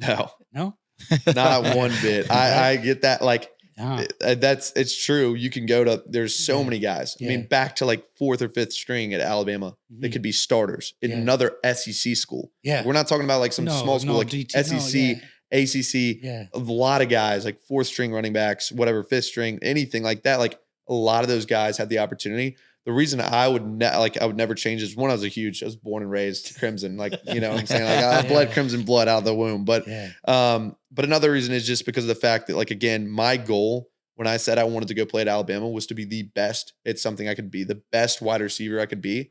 If I want to accomplish that goal, that was the best place to do it.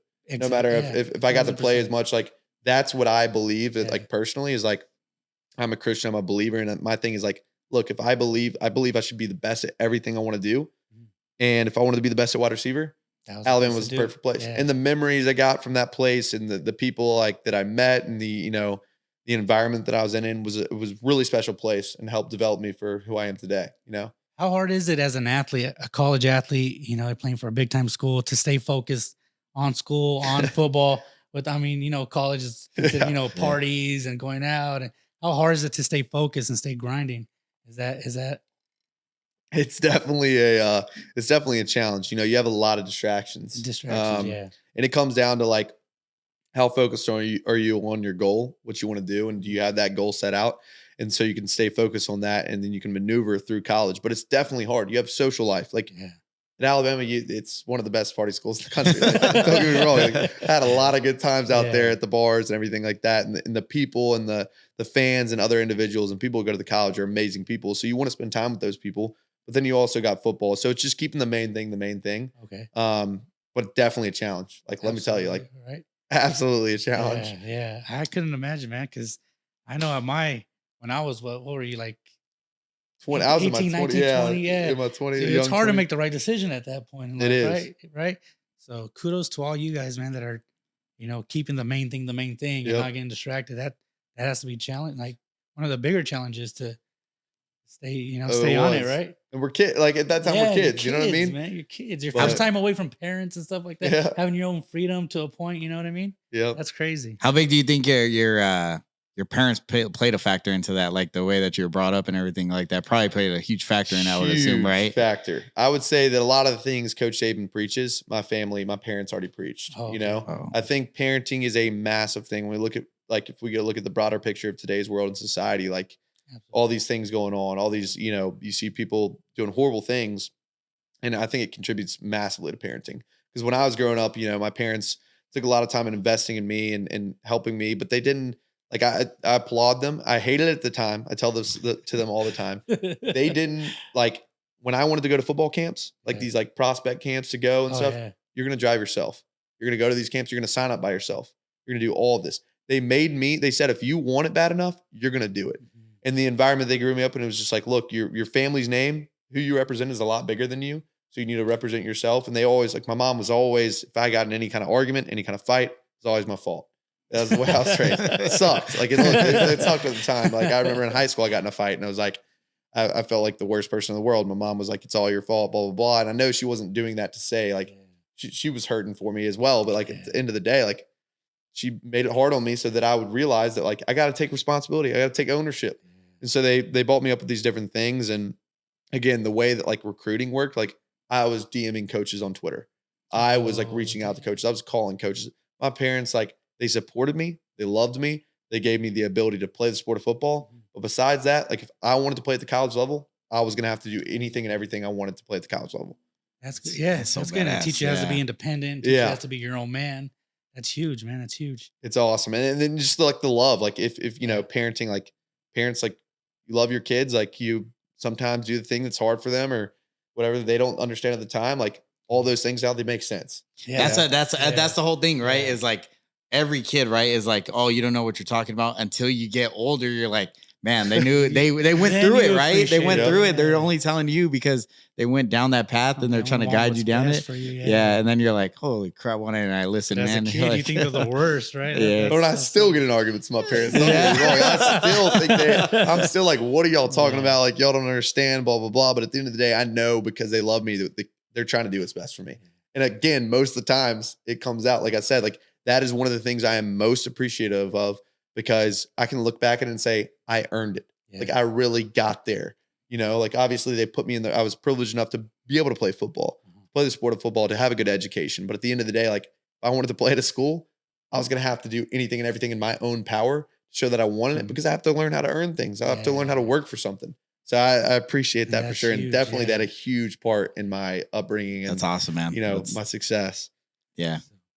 So kind of let's transition a little bit. So you had mentioned, you know, after football was over, you kind of go through a little bit of an identity crisis, right? So how do you go from wondering like now what or what now to, you know, doing what you're doing now? Like you built, you know, now you're an entrepreneur, right? You're doing your own thing. Yep. You're involved in a lot of different businesses. You're spreading yourself out. You're getting yourself out there. You're building, you know, like your own brand for yourself. Like how do you go from having an identity crisis to now being successful outside of football? Pretty much your own boss now. Yeah. I guess the thing that was so important was when I was in college, I made the decision to, you know, again, I had to balance social life, football, you know, friends, whatever it may be. But when I was in college, I started realizing like, look, I've got to build for something that doesn't include football, regardless if I think I'm going to make it in football or not. So I started reaching out when I was in college to different companies, to different people, started working on branding. And one of my favorite things I did was like invest in the community.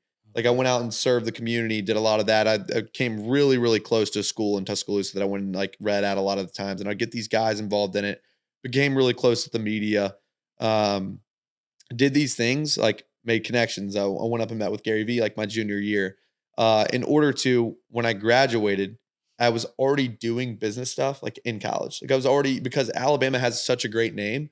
So like if it was a rapper and I like connected with a rapper, I've invited rappers out to games. Like I invited Lil Keed, was a guy I knew and met and wanted to invite out to a game or whatever. And I make these relationships. And so graduate college, go through this like little identity crisis, which I'm still in now. I'm not saying that it's completely over. I still have that little identity crisis, but just finding ways to keep moving. Like that's the most important thing is like a lot of people, I'm a creative and a lot of creatives, a lot of different people like to sit there and think like, oh, like, what am I going to do? Am I going to do this? Is this going to work? Like, I don't know. I don't know all the answers. I don't know like everything that's going on, but you just got to keep working. Got to figure it out. What do you want to do? And so I started doing I had a good brand, started doing some social media stuff, did some cool things. I went out with College Game Day this year. So I get a little taste of that football still. Did some stuff with ESPN, NFL, whatever group it may be. And then just, you know, I found what I loved in college was sport, like football. So how do I translate that into regular life? Like I wanted to come up with a way that I could continue to do things that I love. So sports. So start playing sports, playing every single sport, dabbling in every single sport, making content about every single sport, and then getting in with these different companies that deal with these sports and finding ways to help them out. So I don't know if that like completely answers that kind of. No, absolutely. It does. But when you said you would invite like rappers to your games, right? Hey, come out. I'm playing for Bama, come out. Did you kind of already know what you were doing? Like you're kind of trying to build? Yes. I always loved, I think it was a time when, so I'm at Alabama, I'm not playing as much as I want to play. And I had this like kind of crisis there. I was like, wow, like accomplished this goal, accomplish this dream. And it's like, when you get to this dream you've had your whole life, you're like, what's next? Like, what's happening? So I had to reevaluate why it is that I wanted to play at this school. And one of the biggest reasons is because I grew up going to Alabama football games. And if any player were to talk to me or say anything to me, it would have mean the world. I loved Michael Jordan growing up, of like, if Michael Jordan ever said anything to me, I'd be like, holy cow. But take that to the Alabama football level. Like, any player would have told me, like, look, you can make this, you can make it. I would have been like, holy cow, like, this is amazing. Like, I would have just, that little word would have meant so much. And so coming back to that, like, I felt that, like, one of the reasons I wanted to be there is for the impact. Like I said, like, the community and the fact that, like, okay, if I want to do good, if I want to inspire kids, if I want to inspire the youth and do well for other people, that, like, this is my opportunity to do so. And so I realized, like, building a brand was so important. So yes, like, during my college career, knew exactly what I was doing. Okay. Like, Gary Vee came and spoke to the team and was telling us all about branding and stuff. I was like, do that. Like, I already do, you know what I'm saying? Like, I already had that mission, already had that goal to build, because I wanted to be a person who could inspire, show love to others. And I was doing everything I can to get to that level, like, while I was in college. What was the first kind of deal you did right after football when you're done with college? Like, I know you said you had like something going on with Raising Cane's. Yep. I know you got some golf stuff going on. What was the first one that kind of first deal you did? Trying to think. So I'll say the first, like, kind of like, I guess, like, entrepreneurial, like, deal, as I worked with a company called Press Sports. Oh, okay. Which they do. So I was working, like, met some of their guys through, like, a mutual connection. My cousin, great group. What they're doing is they had this sports app, that essentially TikTok, Instagram Reels, all of that was combined, but just for sports. So it would be like a way, and it's still up and running today. Like, it's athletes get on it. They post highlights, post videos, so coaches can come and see them on a social media app. Kind of like I think Huddle or something like yes, that, right? It's like a Huddle, but social media for Huddle. Oh, gotcha. Okay. So it's any sport, volleyball, tennis, golf, basketball, whatever, and helps give you rankings. And there's like a social ranking, like if people are loving your videos, or there's like a ranking, like, that they come up with from their integrated system. But so worked with them, which was really cool. And then I'm trying to think of my first, maybe with the NFL, like doing like a TikTok deal or something. Oh, like, they were like, hey, TikTok tailgate was like their hashtag. And they're like, can you do this hashtag and post a video? That was like the first thing. And then I got onto an app called Clubhouse. Do you know what Clubhouse is? No. Audio visual app. So it's where you're in this like app and you see people's icons and you can all have a conversation, like Twitter Spaces. Oh, okay. So it's like Twitter Spaces, but it was before Twitter Spaces. Oh, okay. Got on there, had to deal with the NFL to be able to host a room. So like host like a Twitter space essentially on this app.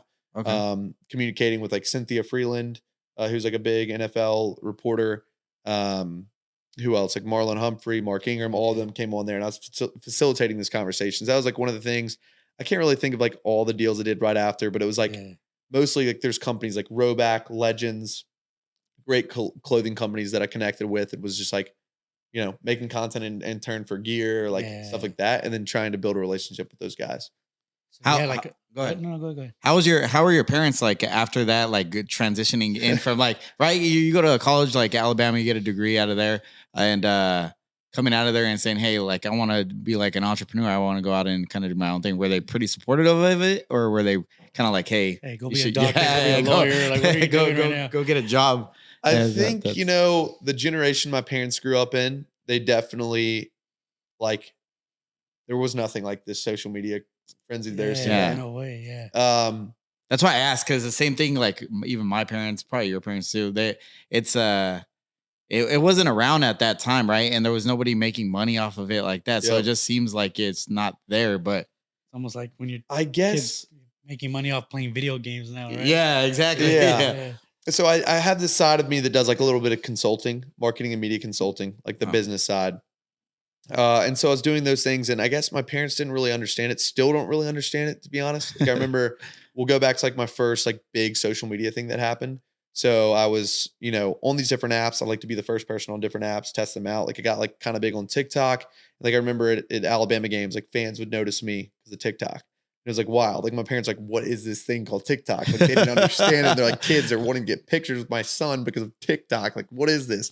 Parents don't really fully get it, but they support me in what I do. And they support me in the fact that like, I'm continuing to do stuff, and I'm always active, always going out and doing things. And I have like a job with a sportsbook company called Wager. It's been awesome. So I have like they allow me to do my own kind of thing, but also work with the company. So I do marketing and media for them. Never been a big sports bettor until I kind of started figuring out what they're doing. But like that's awesome because it's like takes my parents off me. Like they know I'm going into an office sometimes. Like they know I'm doing some stuff in an office and corporate, like corporate-ish. But it's been really fun working with that group because they're just untraditional. So it's like they were a startup, you know, still a startup. And are they like competing with like DraftKings? Yeah. So our plan is to we haven't launched an app yet. They had launched a person-to-person betting app, but then revamped a little bit. Now they're wanting to release a full-blown sports book. And their startup, 2 Harvard grads started it. Amazing Harvard business guys, amazing people, really cool. The CEO, like you guys got to have him on here at one point. He's the guy's unreal story. But so I got to know a little bit of sports betting, helping them out with connecting to people. And that's kind of fun because I'm not having to be like the influencer guy, content creator guy, like promoting it. I'm more of like, yeah, I rep it. I want them to succeed and I'm a part of the team. But at the same time, like I have an ability to use my marketing and media sense, which is cool because it's more the business side. Gotcha. Yeah. I know it was a long-winded answer for just a little. I appreciate it, brother. Yeah, no, it's good stuff. Good stuff. So they're in like the beginning stages. Yep. So past that, like they have great developers, great designers, everything. The team is unbelievable. Yeah. Team of tech people, really. And big things are to come. I don't want to speak on it too much, but just know that like big things are happening with the company. That's a huge industry, man. Sports betting is crazy, man. It's huge. Yeah, it's awesome. So is it fully active and running now? Like not fully inactive running yet. The app is coming out and other stuff, and just stay tuned for everything that's going to happen. But it's going to pop off, so it's going to be cool. Let us know, man. Get an account. Give you some guys promos. I don't have control over that. But. So I seen you on the golf course earlier, man. Or you were actually driving range? Or were you at I was at the driving range. Wasn't one of those days. Golf is. I'll give you all a whole. This is going to be another long on golf, but the sport of golf. So, like I said, after I graduated and kind of trying to figure out what I wanted to do, I've been getting into a lot of different sports, whether it be pickleball, golf. You know, still doing some football stuff, even doing stuff with the soccer team. I'm an Apple content creator for Nashville's MLS team, Nashville SC, which is a lot of fun. But we're going to talk about golf and golf. So I'll date back like 2 years ago. I grew up, my grandparents, huge golf fans, and I'm a very sentimental person. So like my dad played college hockey. I have his college hockey jersey and I love like his awards, any pictures of him playing college hockey, whatever. My grandparents were huge golf people. My grandmother was involved with the Pro Golf Association. Should know exactly how. I don't want to say exactly how I think because it might be like dumb if it's wrong. But she was involved, and my grandfather loved golf. They two golfed the whole entire country together, going to the coolest courses everywhere. And I actually put a video up at one point before I started really getting into golf. They have like a golf pencil collection from all the courses they played. It went absolutely viral on social media. But so it was really important to my grandmother and grandfather on my mom's side. And I'd always hated it as a kid. I was like, this is just the sport's boring, slow. I didn't watch anything. I knew who Tiger Woods was. Is about it. Phil Mickelson, whatever. And then 2 years ago, I went out and my cousin here, when I was in that phase where I was like, what am I doing with my life? You know, what's going on? I had my grandmother gave me her old set of clubs. These like ancient clubs. And I had this old Alabama bag that I was given. It's not old. It's not really like an old bag. It was like a little kid's Alabama bag, basically. Had her old clubs in it. And I went out and played with my cousin who played college tennis at Belmont. Very good golfer and had been in for a while. Takes me out with his buddies. I grab a 5-iron, my grandmother's club, par 4, and I absolutely cranked this thing. I sent it to the green. And it's literally right on the fringe of the green.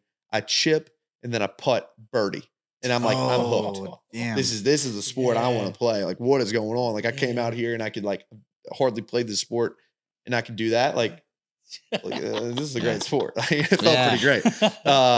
To where I kept on playing, was horrible. That was like one, like, I don't know how I hit that shot, how I played that hole really well, but kept on playing it. And it was fun because you're getting out in nature, you're getting outside and you're with your boys, you're with your friends, getting to talk. And it's a lot of great time together. The owner of Old Row, Mike Schwartz, is a great guy, incredible, done things. Old Row is like a group similar to Barstool Sports. I think they're under the same umbrella. I mix this up every time. They're like a subsidiary of Barstool Sports. But Old Row was before Barstool, I think, and like in college and was popping off, posting similar videos that Barstool does. But he had reached out to me and was like, hey, I seen you're playing a lot of golf. We connected over that app called Clubhouse. And we talked about it like, hey, let's start up Old Road Golf. It had been a thing in the past, but like never really fully did anything with it. Let's see if you want to run with it. You want to try to make content for it. Cause I've been making like messing around, making golf TikTok content. Yeah. It was like popping off. I was like, look at the bag of clubs I'm playing with. It's like a 1980s like putter. Like people were like, holy shit, it was going viral. And so I ran with it. First weekend was with my boys in North Carolina and we started doing stuff. And so I really got into golf at that point in the golf community. Still was just messing around. And then like Old Road Golf is like pretty big now, doing really well. And I started networking with golf companies. So like PXG is a company I work with. Awesome group of people, great clubs, and have been kind enough to send me a bag of clubs, and I've promoted them. And that's what I play with. And then just more and more I've become obsessed with golf because of the family meeting. Like my grandparents are both passed away, but like it meant so much to them. So it was like, wow, like why did it mean so much to them? They're great people. Yeah. I can easily tell now. Like you're out with some of your best friends. I've met so many cool people through the sport of golf, and there's no sport at all that each and every day, like one day I can come out there and be like, I love this sport. I want to play this sport the rest of my life. The next day I could say, get me the hell out of here. Yeah. Like get me out of here. I hate this sport. So I've done a lot like stuff with golf, window waste management. My first golf tournament this year was a great time. 2K golf invited me up to their little area up there, and it was a tremendous experience. Love Top Golf as well. Spent a lot of time there. Have made content with those guys, and the golf community is an unbelievable community. Really love it. And they say a lot of business deals are closed on a golf course. Have you closed any deals on a golf course?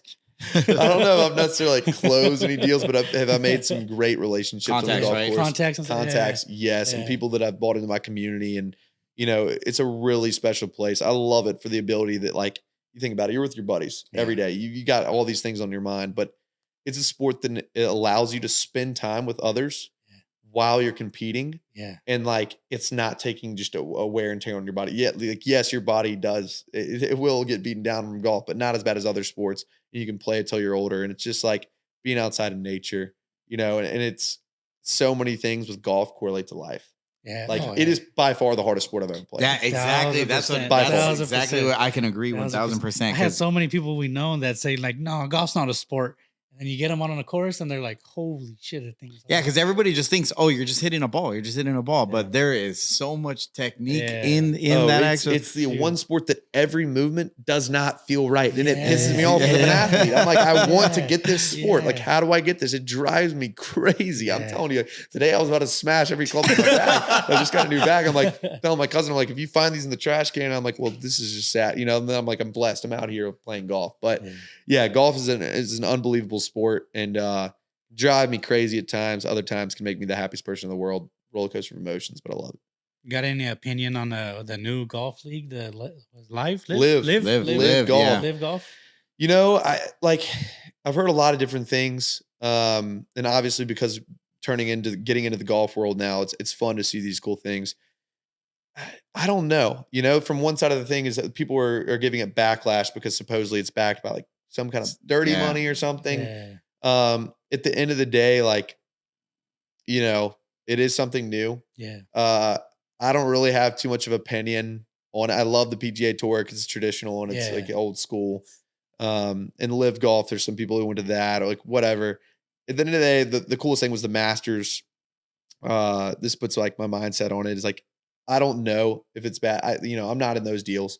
I don't know where the money's really coming from. I won't ever know where the money's really coming from. I hope people are making the right choices and right decisions, that are involving others. But to see the guys in the Masters compete and see Brooks Koepka, who's from LIV Golf, and then Phil Mickelson, LIV Golf, and then you see these American golfers, John Rahm, or not American, but PGA Tour golfers, John Rahm, and these other guys competing. It was electric. It was like, geez, I want to see this. That's exactly that's the biggest thing. Even if they merge later on somehow and play to like PGA, but like all sports, right? We're all competitive. I want to see the best versus the best. You want to see, and I feel like with the two different leagues now, you don't get that. I went to the Genesis tour and the tournament in it's like in LA. Genesis, it was Tiger Woods was played there. Okay, so check that out. But I see some good golfers, like some good golfers, but not all the golfers that I wanted to see. Right? I seen like I seen Ricky Fowler. I seen Tiger Woods.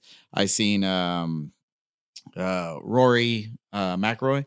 Seen him there. So I seen some good golfers, but there was some on the live side of it that I definitely would want to see, you know? Yeah. So it sucks that they're not playing with each other other than on the Masters, you know? This is one thing I'll say that I know we can clip, but basically something that I would love to see that I know would be extremely exciting is and I could see it working out so well. It would be one of the most sold out events ever is LIV Golf versus the PGA Tour. Yeah. But it is just an absolute battle. Yeah. LIV Golf's best golfers versus the PGA Tour. Because you look at like the Ryder Cup where like all the countries are like, you know, playing against each other. There's nothing more electric. And I think the energy is so high surrounding the two. There's all this discrepancy. There's all this like people wondering what's going on. And it's like, okay, people are mad at each other, like whatever. Let's let them battle. Let's see it live. Like, you know what I mean? Yeah. I even liked the thing that they did. I think it was a couple of years ago when they did even the father-son tournament when they had that was electric. Yeah, it was Tiger Woods and young Tiger, and John Daly and young John Daly. Yeah, I was like, met John Daly? I've never met John Daly. Yeah, that's in the works, so hopefully that'll happen soon. Yeah.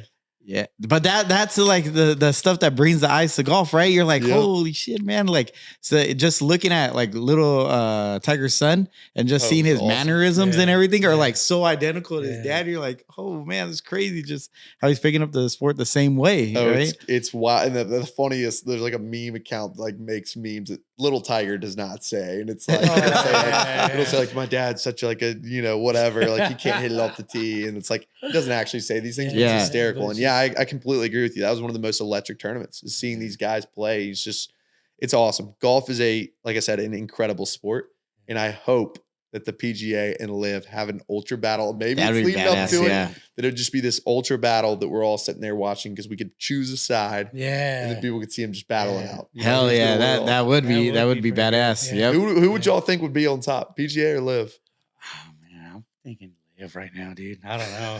I don't know. Yeah. I think so. I think LIV. They took a lot of talent on that side. They did. Yeah, a lot of talent. It gave us a chance for like a lot of up and comers to just start shining right away, man. On the PGA side of it, So there's so many new golfers. Like I have to admit, there was like a ton of golfers that I had never even heard of, and I watched on the Genesis tournament. And I was like, all right.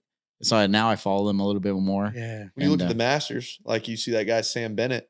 He's from Oklahoma State. Dude. Kid comes out there. He's got his dad's message written on his arm, and comes out there and like absolutely balls out as an amateur. Like, what? Oh yeah. How's that kid doing that? Like, it's wild. But you see guys like him, and it's like, again, this PGA LIV thing seems exciting because I can see like kids like him, like you coming up there, and like they're like the PGA, like dark horse coming out and like this huge battle. I think it would be extremely exciting. It's so cool how that world like kind of changed. I feel like it's changed within, let's say, the last 5-6 years.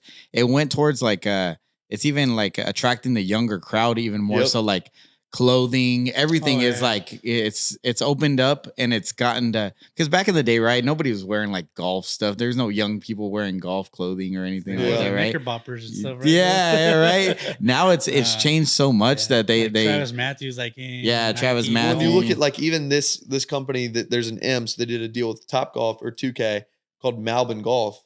They're new. They got like, I think they have, I'm trying to think, like they have all these guys in this. It's cool, like streetwear golf clothes. Like golf is, I think a lot of it had to do with COVID.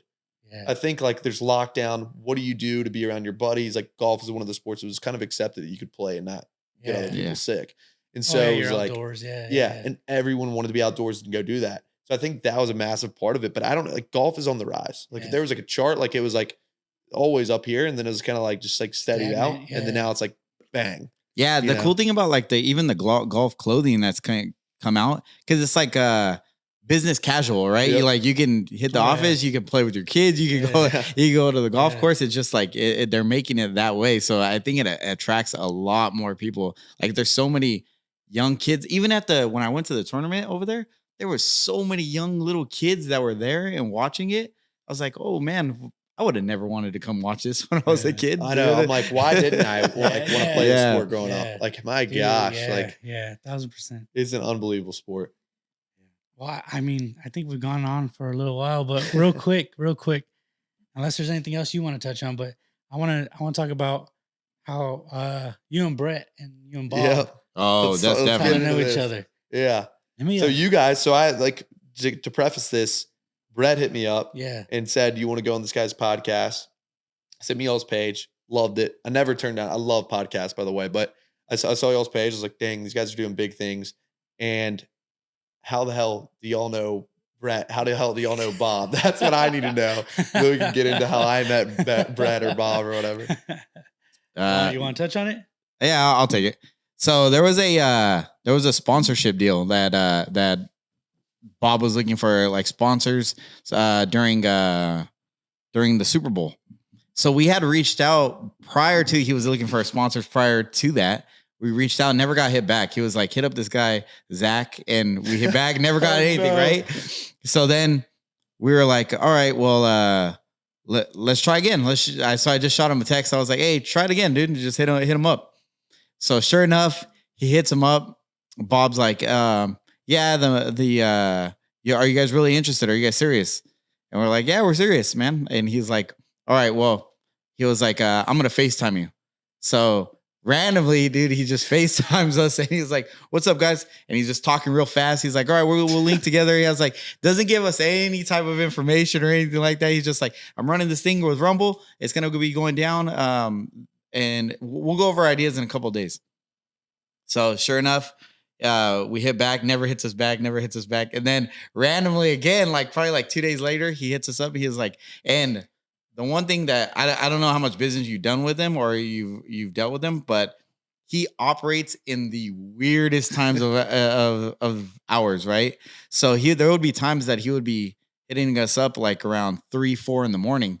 And it was crazy because we would answer like average person's asleep, right? So we would, hello? And oh man, you're sleeping already? Like, come on, man. We got to get this thing going. We're like, where's your buddy at? I was like, obviously he's not sleeping right next to me, dude. Like, I was like, so he was like, all right. So anyways, long story short, we get that going. He's like, they're having a party in Scottsdale at the Mel. Is it the, what was it? No. In Scottsdale. Oh, the Scottsdale. That was the Beverly. The Beverly. Okay. So they're having this Bob Menery kind of party thing, right? At the Beverly. He's like, come down. We'll hang and then we can talk business. I'm like, all right, cool. So we make the trip up to Scottsdale. We're like, all right, we go down there. So everybody's waiting on Bob there, right? And Bob's not there yet. Bob and Summer walk in. We see Brett. So we kind of chop it up a little bit with Brett. He comes in, starts talking to us, tells us, hey, this and that. All right. We're going to hang out. Boom. So he was telling us that we're going to hang out at the Beverly. He was like, we got to get out of here. Let's get out of here. He's in maybe like, what would you say? 10 minutes? Yeah. Yes. 10 minutes. He was like, we're still waiting on our drinks and stuff.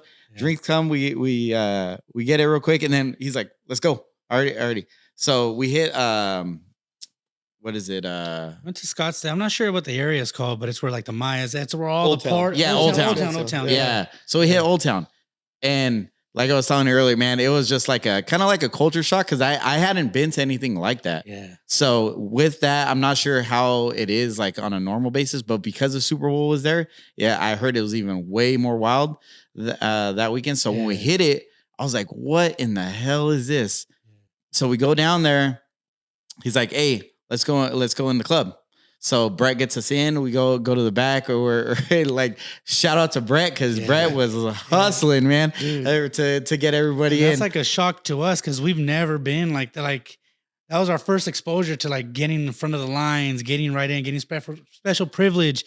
They're like, oh, how many are you guys? They take us all back to a table. We get like guided security all the way to a table, and this is like the first time we're experiencing that. So it was like a huge shock to us. Yeah. So he takes us in. Brett's like doing his thing. And I felt bad for him at the time because he's just like constantly bouncing, right? So it's like work that he has to put in. So then Brett starts getting to relax and everything like that. So we're relaxing. We're like drinking at and then all of a sudden Bob's like, hey, we're out. Let's go. And I'm like, oh, dude, like all right, whatever. Let's go. He's like, come back to the house. So we go to the house to his little Airbnb. Well, actually, let me correct a little bit. My bad. But he goes, hey, Bob's like, hey, me and Summer are out. He's like, keep hanging out with my people. Have a good night. Yeah, he's like, have a good night. Don't worry about it. We'll link up again tomorrow. Call me tomorrow when you guys wake up. And then we were both kind of like, we don't really know everybody here. We're here for Bob on business. Like, let's just call it a night, man. I don't want to overstay our welcome and be like a more of a burden on Brett.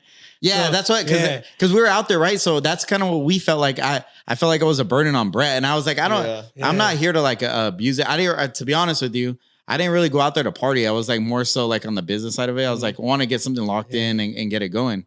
And so Bob walked out, and me and him were like, yeah, let's just leave. Let's go. We don't want to overstay our welcome. So we start walking out, and Bob kind of gets tied up, and then he turns back. He's like, what are you guys doing? And we're like, hey, Bob, it's a business trip, man. We're not here to party. We're just going to head back to the house. And he's like, oh, business. You want to talk business? He's like, come to my Airbnb. Yeah. Come to my Airbnb. Let's see if you guys are about it. We're like, let's go. So we get a Uber back to his Airbnb. And this is like what, maybe 1 a.m. 1 a.m, like yeah. We end up being at Bob's Airbnb till like 6, 7 a.m, just talking, getting to know each other, bouncing ideas off of him. He's like trying to figure out what we're about. We're trying to pitch ideas to him. Dude, so we get there. First thing is he's like, hey, I love rap music, dude. So I think the best when I put on trap music. He says, so he puts the TV on loud, like blasting. Oh, I was about to say, I bet it's blasting. Yeah, so you can't hear it. Like blasting, 100% volume, dude. Yeah, all the way up. And he's like, all right, let's get to it. So we start talking to him. We start going over everything, and then he's like, hold on, I got a question for you guys. He's like, hey, are you guys feds, dude? He's like, are you guys feds? Yeah. I was like, we're not feds. He was like, you sure? He's like, that's something that a Fed would say. I was like, I'm not feds, bro. Yeah. He's like, all right. And so we start going over it. He shuts absolutely everything down that we pitch at him. Yeah. We're talking about like, just like the podcast that we're starting up and everything. He's like, it's saturated, man. We'll talk later, man. So we shut it down at like 6, right? Yeah. He's like, look, I want to do something with you boys. You boys really interest me. I don't understand what it is about you guys, but the way you guys were willing to, forgive my French, but he said the way you guys are willing to put your dicks on the table and sponsor the show. He's like, I fuck with you guys. You guys are fucking with me on that level. I'm going to fuck with you guys. And I want to at least see that you guys get your investment back. So let's figure something out. And we're like, all right. So we kind of left it at that night, right? Yeah. Cause we kind of approached it wrong too, because initially we were like, all right, so we wanted to do the podcast, but we had like a little merch line, like a side hustle, right? So merch, we didn't pitch the podcast portion to him. We only pitched the apparel, right? So then he was like, which kind of made sense, and we went over the math and everything, and he was like, look, in this time frame, merch will get you somewhere, but it's going to take a long time, and it's not really worth the investment right now, I wouldn't say. Yeah. So he's like, what else you guys got? So we were like, hey, we're working on the side like a podcast right now. We already started it and everything. So I know in his head, he was thinking that we were rolling with like a little iPhone or something. And a fucking mic that we shared or something. Yeah. So he was like, podcast. I don't know. I don't think so, man. So he's like, I'll be on your podcast though. I'll run it. I'll do you that. That's favor. One thing he did say. But when we made the deal with him, we were going to go out there. We did mention we were apparel. He was going to do the apparel thing, but we did mention that we were trying to start a podcast. So he was like, look, have you guys released anything yet? We're like, no, we've just done a bunch of just trial runs. He's like, all right, cool. He's like, when you come out to Arizona, I'll be your guys' first guest. Drop that one. And that'll kind of be me being like paying you guys back a little bit. So we took our whole setup out there because he did tell us he would be our first guest. Yeah. So then, like, I think it was the next day, right? He was like, we'll do it. We'll do it. But we didn't do it the next day. He was like, I don't. Oh, yeah. Yeah, we're like, no, we're not gonna run it. He's like, we're gonna do some other Waste management came up. He's like, dude, we gotta go to waste management. It's gonna be we'll do your podcast later. He didn't think shit about our podcast. He's like, we'll do it later. Your waste management's gonna be lit, dude. Watch. Yeah. Come with me to waste management. You guys will have the time of your lives. So we're just rolling with the punches, and we're like, all right, Bob, we'll go to waste management. Yeah. He's like, we're going to waste management. Come on. So we get to waste management. We go up there early in the morning, and dude, I'm pretty sure you roll with Bob and how he is, dude. So we're going, right? And he's like, all right, we got what did he say? Like 4 tickets. He's like, we got 4 tickets. We're rolling. There was 4 of us in the yeah. So it's like 4 tickets. That's what we need. I got him. So then we go, and he's like, hey, you think you could buy tickets there? And then I was like, you didn't buy any tickets? He's like, no. He's like, no, they should sell tickets there. I was like, let me look. So at that time, dude, they were like all sold out. Yeah. I was like, it's saying sold out, Bob. He's like, no, really? He's like, you think they would sell out? I was like, it says it. He was like, look around. So we look around, and then we find tickets. He's like, all right. He's like, get those tickets. Let's do it. So we get the tickets. We get in there. Finally get in there. And then we do that whole thing. Then after that, we go back. And then they want to go out, right? We go out that night. He called it a night. Him and Summer stayed in that night. Oh, yeah. And we were like, dude, what the hell, man? We haven't shot the pod. We are out here. We didn't even do like the merch collab we were supposed to do. Yeah. So we're like, dude, what the hell's going on? We hit up Brett that day. Maybe he went out with you that night because we were like, hey, Brett, Bob's out for the night. We're just out here for no reason now. Like, are you going out? Let's hang out or something. And he was like, honestly, I'm probably going to go out for like 30 minutes to an hour. I'm not going to do much, man. You won't get much out of me. Like, just do you guys' thing. But he actually told us we could roll. Yeah. Brett was like, hey, come out, but I'm not staying out late. I'm like, he was like, I'm gonna go in for like I'll be out for like an hour or so, and then I'm gonna roll back. I think I saw him that night because that makes sense. Like, I think I saw him briefly. And he didn't do much that night. He completely just normal. Like, I was like, what are you doing? Like, what's going on? I think he was still hung from the first night. He went hard the first night. Yeah, because remember the at Waste Management, they were trying to get him to drink, and he would not drink, bro. He was like Red Bull and water only. Dude. Yep. He was like, so from there we leave, and then the next day, you got kind of mad, and you're like, "What the fuck, man? We're out here. We haven't got our merch." I would have been too. Like, if you don't know Bob, you were going to be idea. Like, it's like you need a good like intro to Bob. Like, it's an amazing guy. No idea, man. So he was getting agitated, and we're like, "Fuck, we're out here in Arizona. We didn't even, there's no reason for us to be out here. We were promised something, nothing's come through." So he's like, "Bob, are we doing this podcast or not?" He's like, "Yeah, man. What are you getting all aggressive for? Yeah, let's do it. I'm gonna roll through right now." He was like, "Send me your address." Yeah, he's like, "You ready to roll this thing or what?" And I was like, dude. I was like, "Oh shit, he's gonna do it." I was like, so I sent him the address. He rolls up, dude. He rolls up. He comes in, hoodie. He's like, "Hey, you guys got a hat? Let's do this." So he gets like he gets changes real quick. He was like, "All right, I'm ready to roll." And then he sees our setup. Yeah. So that's when he knew, like, he seen the setup and was like, "All right, these guys are taking it seriously." Yeah. Right? He started asking us. He's like, "Oh shit." He's like, "Hey, how much have you guys invested into your setup?" And then we told him the amount, and he was like, "Yeah, no, it looks like it, man. No, this is a crazy setup." Yeah. He's like, yeah, no. All right. He's like, okay, no, you guys are on a different level than I thought. Hold on, let's think about this. So then we shot the pod with them, right? Yeah, we shot the pod. He wanted to see the editing. So we showed him the editing, like how we live chop it and everything like that. So he was like, "All right, cool. Yeah, we're going to run some stuff. Some stuff." He's like, "Do you mind if I use your setup? I might be able to get some pods from my own podcast. Do you guys mind if I use it?" And we're like, "No, go for it. Use it all you want, whatever you want." He's like, "Cool. I'll get you guys a couple other guests too. We'll figure this out. But this is a crazy setup." He's like, "I want to use this shit this weekend. Hell yeah." Yeah. So then I think that's it. We call it a day. No, so he's trying to get people that day. Yeah. And he like the little luck, right?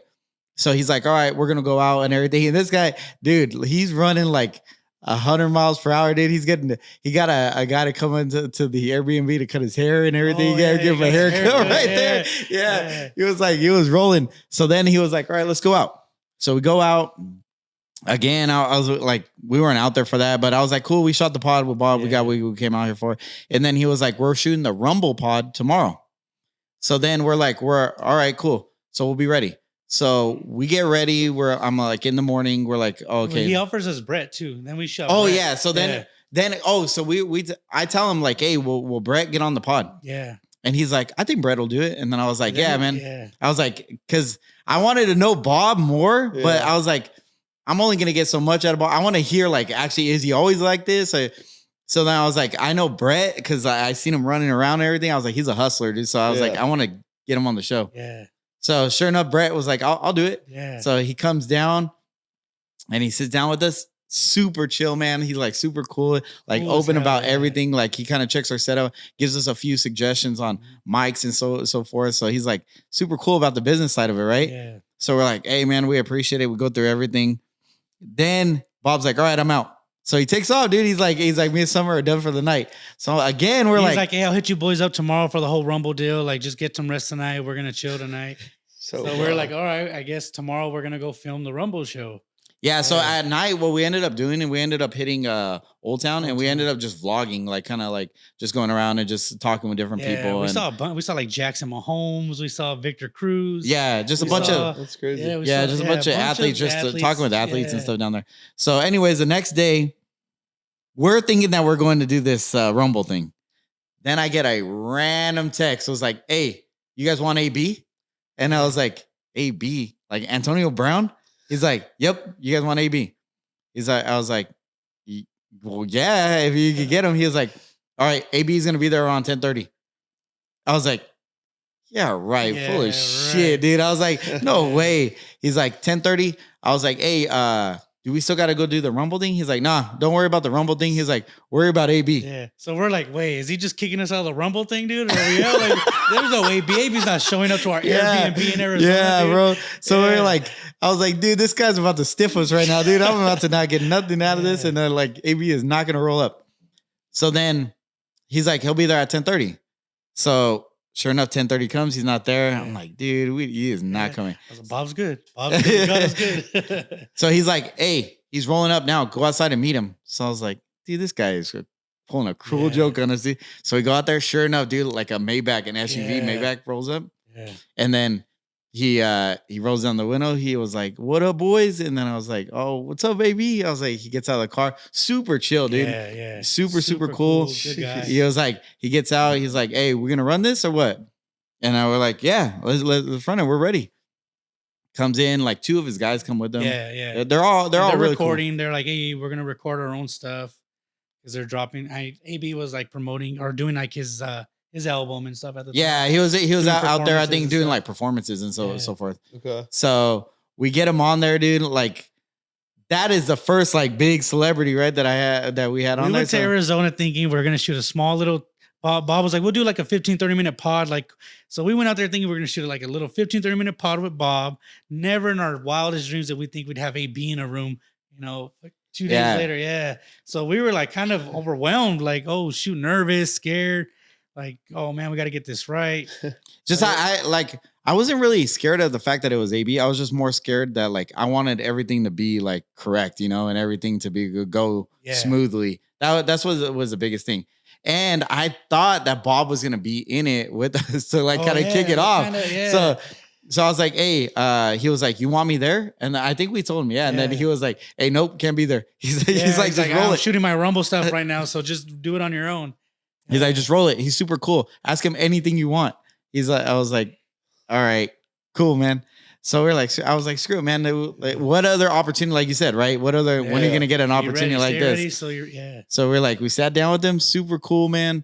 We obviously you see like perfections as you later in the game. You're like, "Oh man, they could have done this better." But I mean, it was a cool experience to get in there. But since then, we just kind of like he kind of started to believe in us a little bit and. He started messing with us more and more, and he wanted us to shoot some stuff for him. We shot that stuff, and then he's just been coming on here more frequently with us, and especially Brett's been a big help. Brett's like really been a big help. Big, I feel like he kind of had us like on a little like prove it deal. That's kind of how Bob. That's kind of how Bob operates. Show me you guys are really about it. So he's like, "Hey, I'm going to Vegas this weekend. Are you guys down or what? Bring the whole setup." So we show up. But we're like, before we go, Bob, like, "Who do you got?" He's like, "Don't worry about who I got. Like, honestly, I don't have anybody." He's like, "But show up." Yeah. And he's like, "I promise you it'll be worth it." So we're like, "Oh, man, we're not trying to go to Vegas for no reason." So we show up, man. And then like the first 2 nights are just strikeout, nothing again. So we're like, "Bob, dude, we got things going on. Like we got no podcast out here." And he's like, "Don't." And then it was a John Jones fight. John Jones had just fought Cyril Gane. So he goes to that event. We're like, "Man, we didn't get nothing. We're all." So then he comes through that night and he's like, "Hey, I got you guys in a Joku." And he got us. Did he get us anybody else that day? Oh, we did Johnny Drinks. Oh, we did Johnny. Yeah, we set that one up though. Yeah, Johnny Bob Drinks. kind of helped it a little bit. He let us put his name out there in the message. But yeah, we ended up shooting a few pods. But like, I feel like Bob was always kind of just like, "Show me you guys are about it. Show me you guys are gonna show up." And we did. Every time he called, we were there.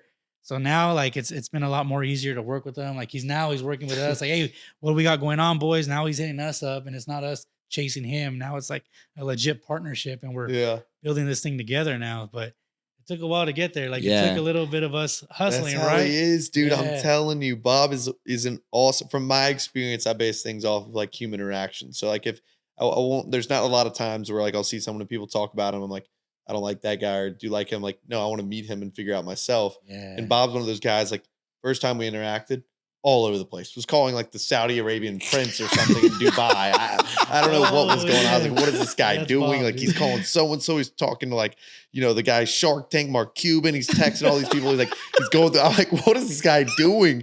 But the thing is like, all that to say, he means really well. And Bob, like he'll come through for the squad when you need him. And it's just like, you got to deal with, like, if I was telling anyone like going into a partnership with him, like, look, make the deal with Bob.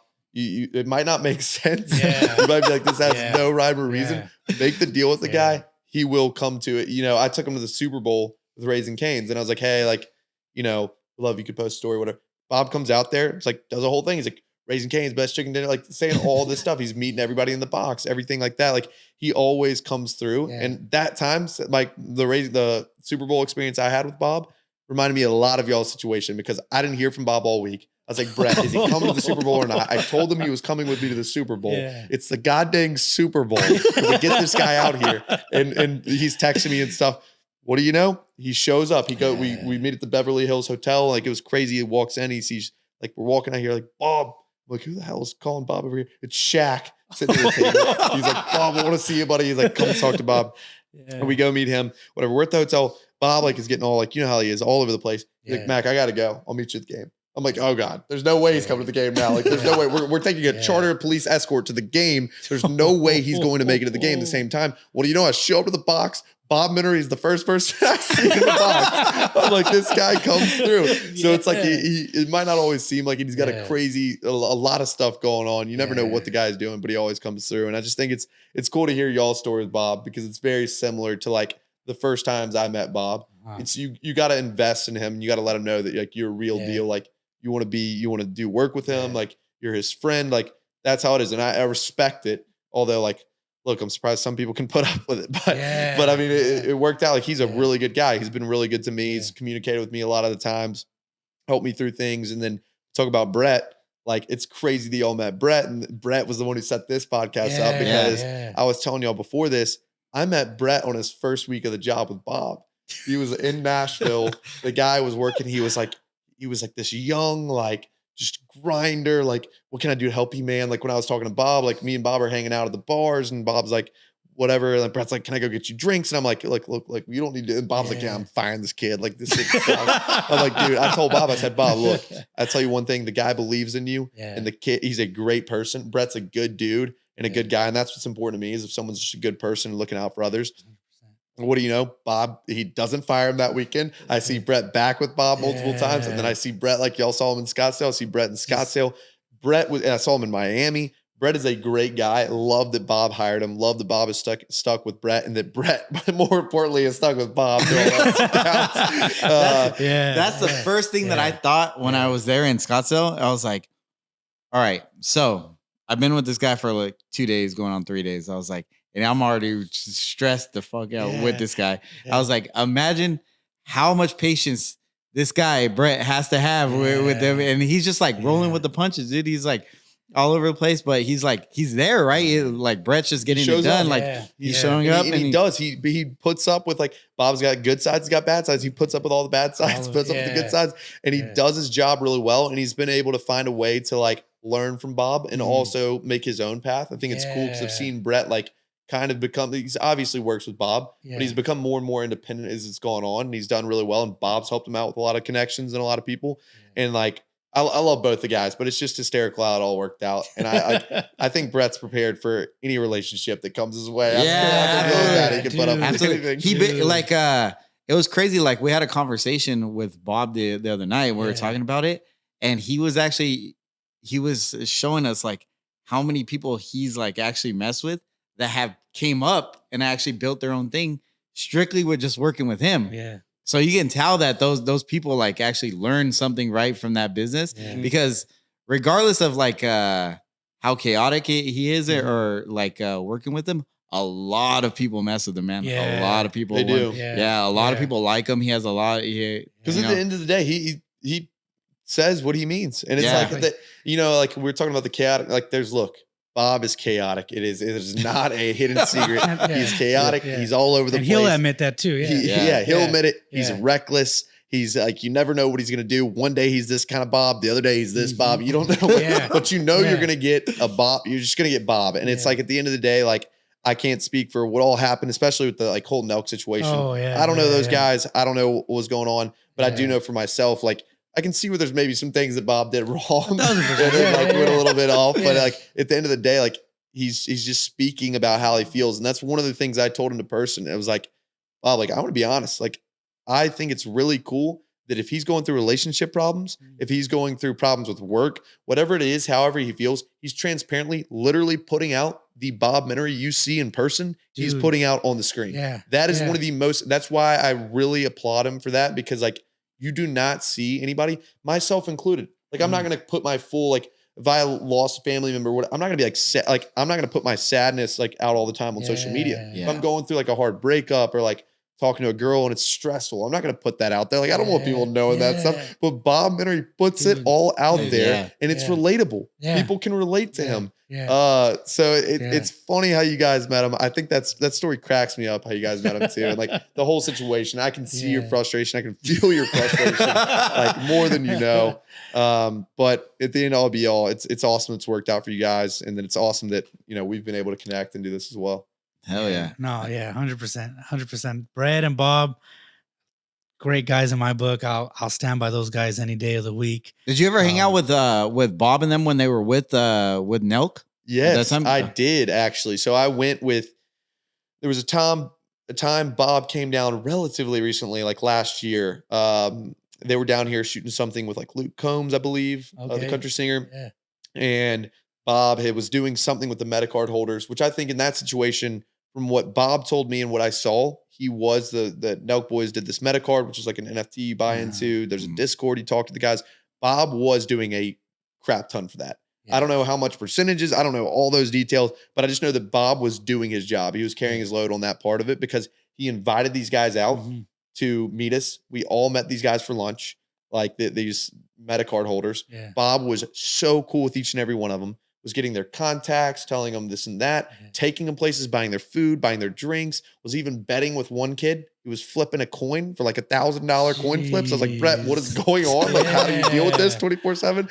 But all that to say, yes, that weekend he was with them. And now it was kind of weird to me because it was like, I was on like Bob's side. Like it felt like there was two different sides of things already. Like before everything even came out. Like I naturally felt that. Obviously, I wouldn't say anything because it's like when you're dealing with friends and people, they have information that they want confidential. But I just felt like there was a little bit of tension because I feel like, again, Bob's a good guy. He's looking out for others. And in the same 100%. Way that we as humans can feel like we're getting taken advantage of, I'm sure Bob felt that. I'm sure they felt that maybe they were. And I feel like it's this whole thing and it's a big miscommunication. But like before that, I hung out with them and I was like, it was an interesting vibe. Very interesting vibe, to say the least. Yeah. That's even like when we were taking a look at it, because obviously like before we even linked up with Bob, we kind of watched everything and just like different podcasts, right?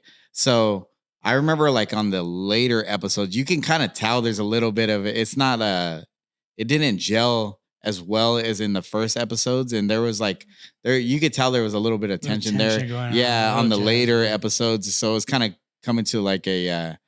You knew something was going on. Well, at least I could tell that it wasn't like meshing as well as it was in the beginning. Yeah, 100%. I mean, that's business for you, right? Not all business relationships work out and so forth. So, but the thing that I did realize when we went to the waste management tour was how, I mean, you get asked that question like on a daily basis. It's gonna get annoying after, right? Everybody that was coming up to him, he got way more than 100 people coming up to him, and just we couldn't walk 3 minutes without him getting recognized. And somebody, Bob, can I get a picture? Right? Yeah, every person stopped and took the picture with them. He never turned anybody down to take the picture. And that says a lot. Like I said, there's things when you talk about like in person, how people act. You can tell from that. You're like, dang, like that's a good dude. Yeah. You know what I mean? Like, everyone has flaws. Everyone does crazy Yeah. stuff, makes bad choices. Yeah. But at the end of the day, like someone is willing to do that. Like in Nashville, we go back to Nashville. Remember, like there was like 6 kids behind us, like Bob Menery, like hell yeah. And I'm like cool, like this is great. Like Bob, you like this? And he's like, yeah, let's go buy him shots. Like he's going over there, it's like extending. And I pride myself because I like to do that kind of stuff too. But I think he does a very good job of that. Very Like good job. people who support him and appreciate him, he likes to extend and do more for them than they're expecting. And it rubs off on people the right way. And one thing that Bob, I gotta applaud him for, man, is he takes so much heat in like comment sections and like everything, dude. And they don't. It's just like I get frustrated because I'm like, man, these guys don't even know Bob, dude, and they're talking so much trash, and it's like it's unwarranted, man. The guy's a great guy. He means well. He doesn't, there's not a bad bone in his body, dude. Like if you, whatever you see, like you said, from his stories and in his Instagram, like that's Bob, dude. Like everybody knows Bob. Like we get to interact with him, but everybody knows him, man. He's not any different than what you get. And so it's just like, we'll post videos and Bob's in a lot of our stuff. And the comment section sometimes just light them up. And I'm like, dude, you guys don't even freaking know, man. Yeah. Bob's such a good dude. But it's funny though. Like he tells us though, like even when he replies back to the comments, it's nothing like harsh. It's like absolutely right, brother. Like he just comes back like the shortest like responses. Like, I don't know. Like I'm not at that level yet to where I mean, I look at the comments obviously, and I find some of them funny and everything, but there are some people that come for us with some heat, man. Yeah. I'm pretty sure you see it on your end, right? So it was actually crazy. Weirdly enough, a lot of my friends do. And I've had like, for some reason, most of my comments have never really been anything. There's like times where I'll have one here and there, but we're really pretty clean comment section. Yeah. But when people do, like it used to affect me. Sometimes, like even in the past year, like someone will really get to me. I'll be like, okay, because they kind of know me. They kind of know me, but they don't. Yeah. That's what triggers me. Yeah. It's crazy. It's like if it was someone who really truly interacted with me and knew me, I would be like, if they said that and they truly believe it, okay. But that hasn't happened. Like most people who I've interacted with and truly engaged with and everything like that, like they realize like I'm not a bad guy. Yeah, I mean well. Yeah. And I think that's the thing on social media that's crazy is like, people who are saying all these things, like, they don't really know the individual. They don't know the story. You're seeing the tip of the iceberg. You're not seeing all the ice underneath. You know what I mean? So it's wild. But yeah, I've had it sometimes, but not as much as like a lot of people. Hopefully it doesn't happen more. Well, I think that comes with the level, right? That you once you start excelling in something, right, you're going to have people that don't like exactly what you do. 100%. And you're going to have the negative. Right? You can't please everybody, right? At the end of the day. We've seen it with a couple of different guests that have went viral, and they tell us the same thing. They're like, it's cool going viral and everything, but at the same time, some of the feedback, you got to have tough skin and just kind of ride through it and don't let it affect you, and just know that, hey, as many people are talking crap about you, there's just as many people that are viewing your stuff, right? And they'll like it. So 100%. Yeah. Like it's crazy. Like the amount of, not even with me, but other people in general, like on social media, like people will try to take every bit and piece and find something bad about you. Yeah. And it might not even be true, but people are going to say it. And you're like, why are these people saying this kind of stuff? But at the end of the day, like, got to love everybody, realize that person is probably going through something or, insecure about something. And like, that sucks. And you got to hope that they get better and they do better and things come their way, at the end of the day. Definitely. Hey, when you go out to, you got to go out to Orange County, man. So you go, we'll take you out to dinner and go play golf, man. Yeah. And Brett's out there now too. So we'll go out, man. We'll vlog it or something, man. Yeah. Some good content with it. But, you got any interesting Brett stories? Not any like crazy Brett stories. Just that first weekend of knowing Brett, and I'll say that there was one night, and I don't know, like I can't remember all the details. It's not good that I can't remember everything, but we were getting a little bit rowdy on Broadway, and it was that weekend that Bob was here, Brett's first work weekend. Oh, all right. And I just remember Brett being absolutely toasted. I don't think I've seen anything like it. This kid was fired up. I was like, wow, this reminds me of my college days. Like he seemed so serious and like, so like, he's like trying to do everything for Bob, but like, holy cow, like, what is he doing now? Like, there's like Morgan, we're in this section. There's like Morgan Wallen, Bob, Mike Stud, a lot of like really dope people. And Brett is just like gone. Like he's just going, he's running around all over the place. And then I didn't see him. I don't know where he ended up. Hopefully he ended up somewhere safe, which he did. But I mean, Brett was an animal, and he's visited me in Nashville before. And then seeing him in Scottsdale was awesome. And then unfortunately, he got to spend time with one of my friends who's the brother of a NFL tight end, Dawson Knox, who plays for the Bills, is a good friend of mine. His brother, Luke Knox, passed away this year, and he played at FIU. And I was in Miami for a wedding with Quentin Williams, one of my best friends. One night I needed to stay because I was transitioning from a beach trip, but ended up meeting up. I was like, who in Miami do I know? Who can I like crash with for just a second? Like not to stay there. Call Brett. He's like, dude, come. I got a place in Miami. I don't know what Brett's doing in Miami. I don't know what he's doing. I don't know what the kid's doing anymore. But I go to Miami. I'm with Brett, and he actually got to spend time with Luke, Dawson's little brother, like a couple of months before. So it was really special because Brett reached out to me during the time because it was rough for their whole family. And, Luke was a great guy. And that whole thing was a crazy impact. But it was just, I felt it was special that Brett got to spend time with him before, everything happened. So it was really interesting. But Brett's a really good guy. I mean, he's the best. He's all over the place. There's huge things to come for him, and I appreciate him a lot. He's a good friend. Yeah, dude. Brett ended up being like our highest viewed, like in full episodes. Ended up being like our highest viewed episode.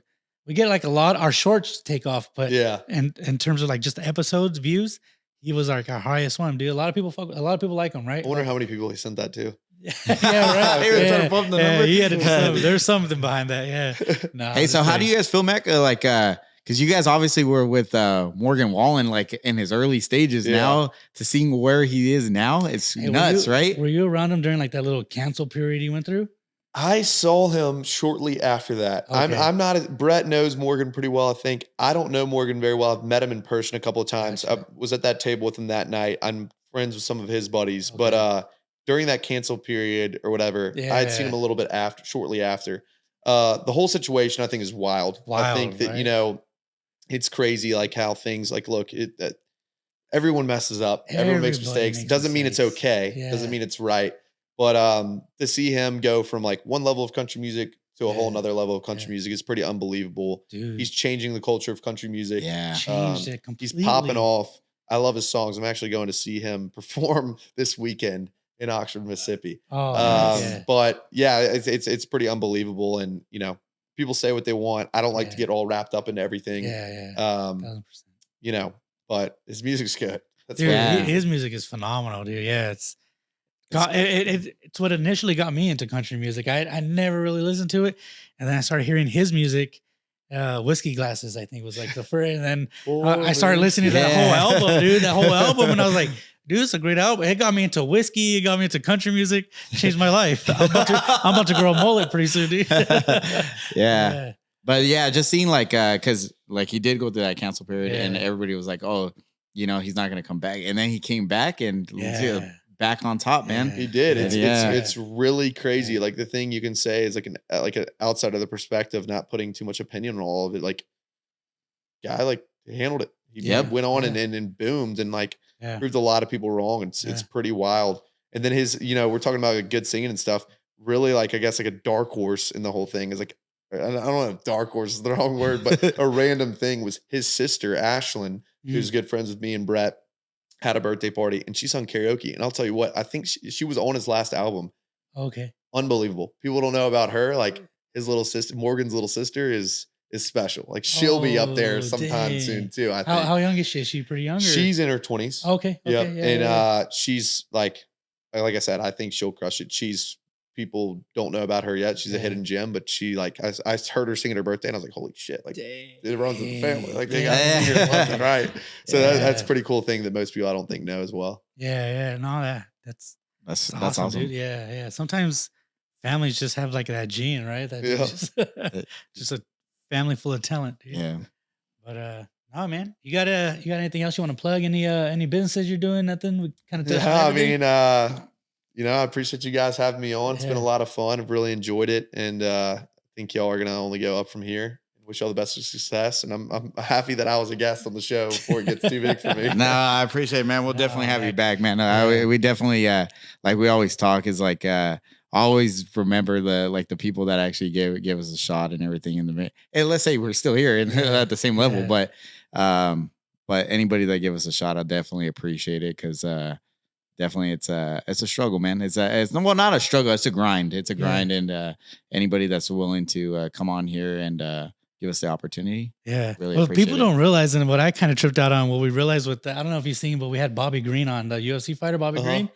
So, I mean, right, we don't know each other, right? We don't really know each other. Bobby Green didn't know. So we're reaching out, we're making contacts, and you're rolling to a stranger's house. You're coming in, you see the right. Like, don't help me like that. Don't make me look too bad. No. But like Bobby Green came up, man, and it's just like random house. He walked in and he was like, "So everybody's good in here? We're all good." We're like, "Yeah." He checked it out. He's like, "All right, no, I feel good. All right." Yeah, it's just. Well, it's like most people want to fill out like who they're dealing with is if they have a mutual friend, right? Because then you take your friend's perspective on it, and your friend's like, "Oh, okay, they're cool, like it," and give them a shot, right? That's how we've made most connections is through that. Yeah. Because like you said, like and there's some people that do like people wrong in the sense that they're using like clickbait and all kinds of things like that. So I see it from their perspective too, that they want to be comfortable on actually whose show they're going to go on and so forth. No, I'm just saying that to say, like, you know, you're taking a chance on us coming on our show, not really knowing too much about us. Yeah, we got a mutual friend, so says a lot about y'all. That Brett appreciates y'all enough. And then it says a lot about Brett because I I wouldn't have walked into any random house. No, but it's not too random. But the Brett gave me his recommendation, and you know, we're super appreciative of you coming through and coming on on our show. Like we're not like you know, we're not crazy big. We're not big at all, to be honest. But you know, you took the time, and we really appreciate it, man. Appreciate the. And it wasn't quick either. Like we've had some guys come in like, "Hey, you got 30 minutes. Let's get this in and out." And you're just chill, hung out. We hung out before the show even started. So cool guy, man. We wish you nothing but the best, nothing but success. Appreciate and definitely gain some fans, man. Definitely gain some fans. Thank you. I love chatting it up with you guys. I could do it for a lot longer, but I really appreciate y'all. And I know you'll have a lot of success in years to come. And even this year, I know y'all are going to pop off even more. So excited to see what happens for you guys. And like I said, I'm glad to have hopped on it right now where everything's really like rocking it all. No, it's good, man. We'll have to run it back one time. We'll definitely run it back. Let me come back on. No, 1,000%, man. Always welcome, 100%, dude. Co-host with us. All right. Thank you, Mac. We appreciate you, man. Appreciate you guys. Let's go.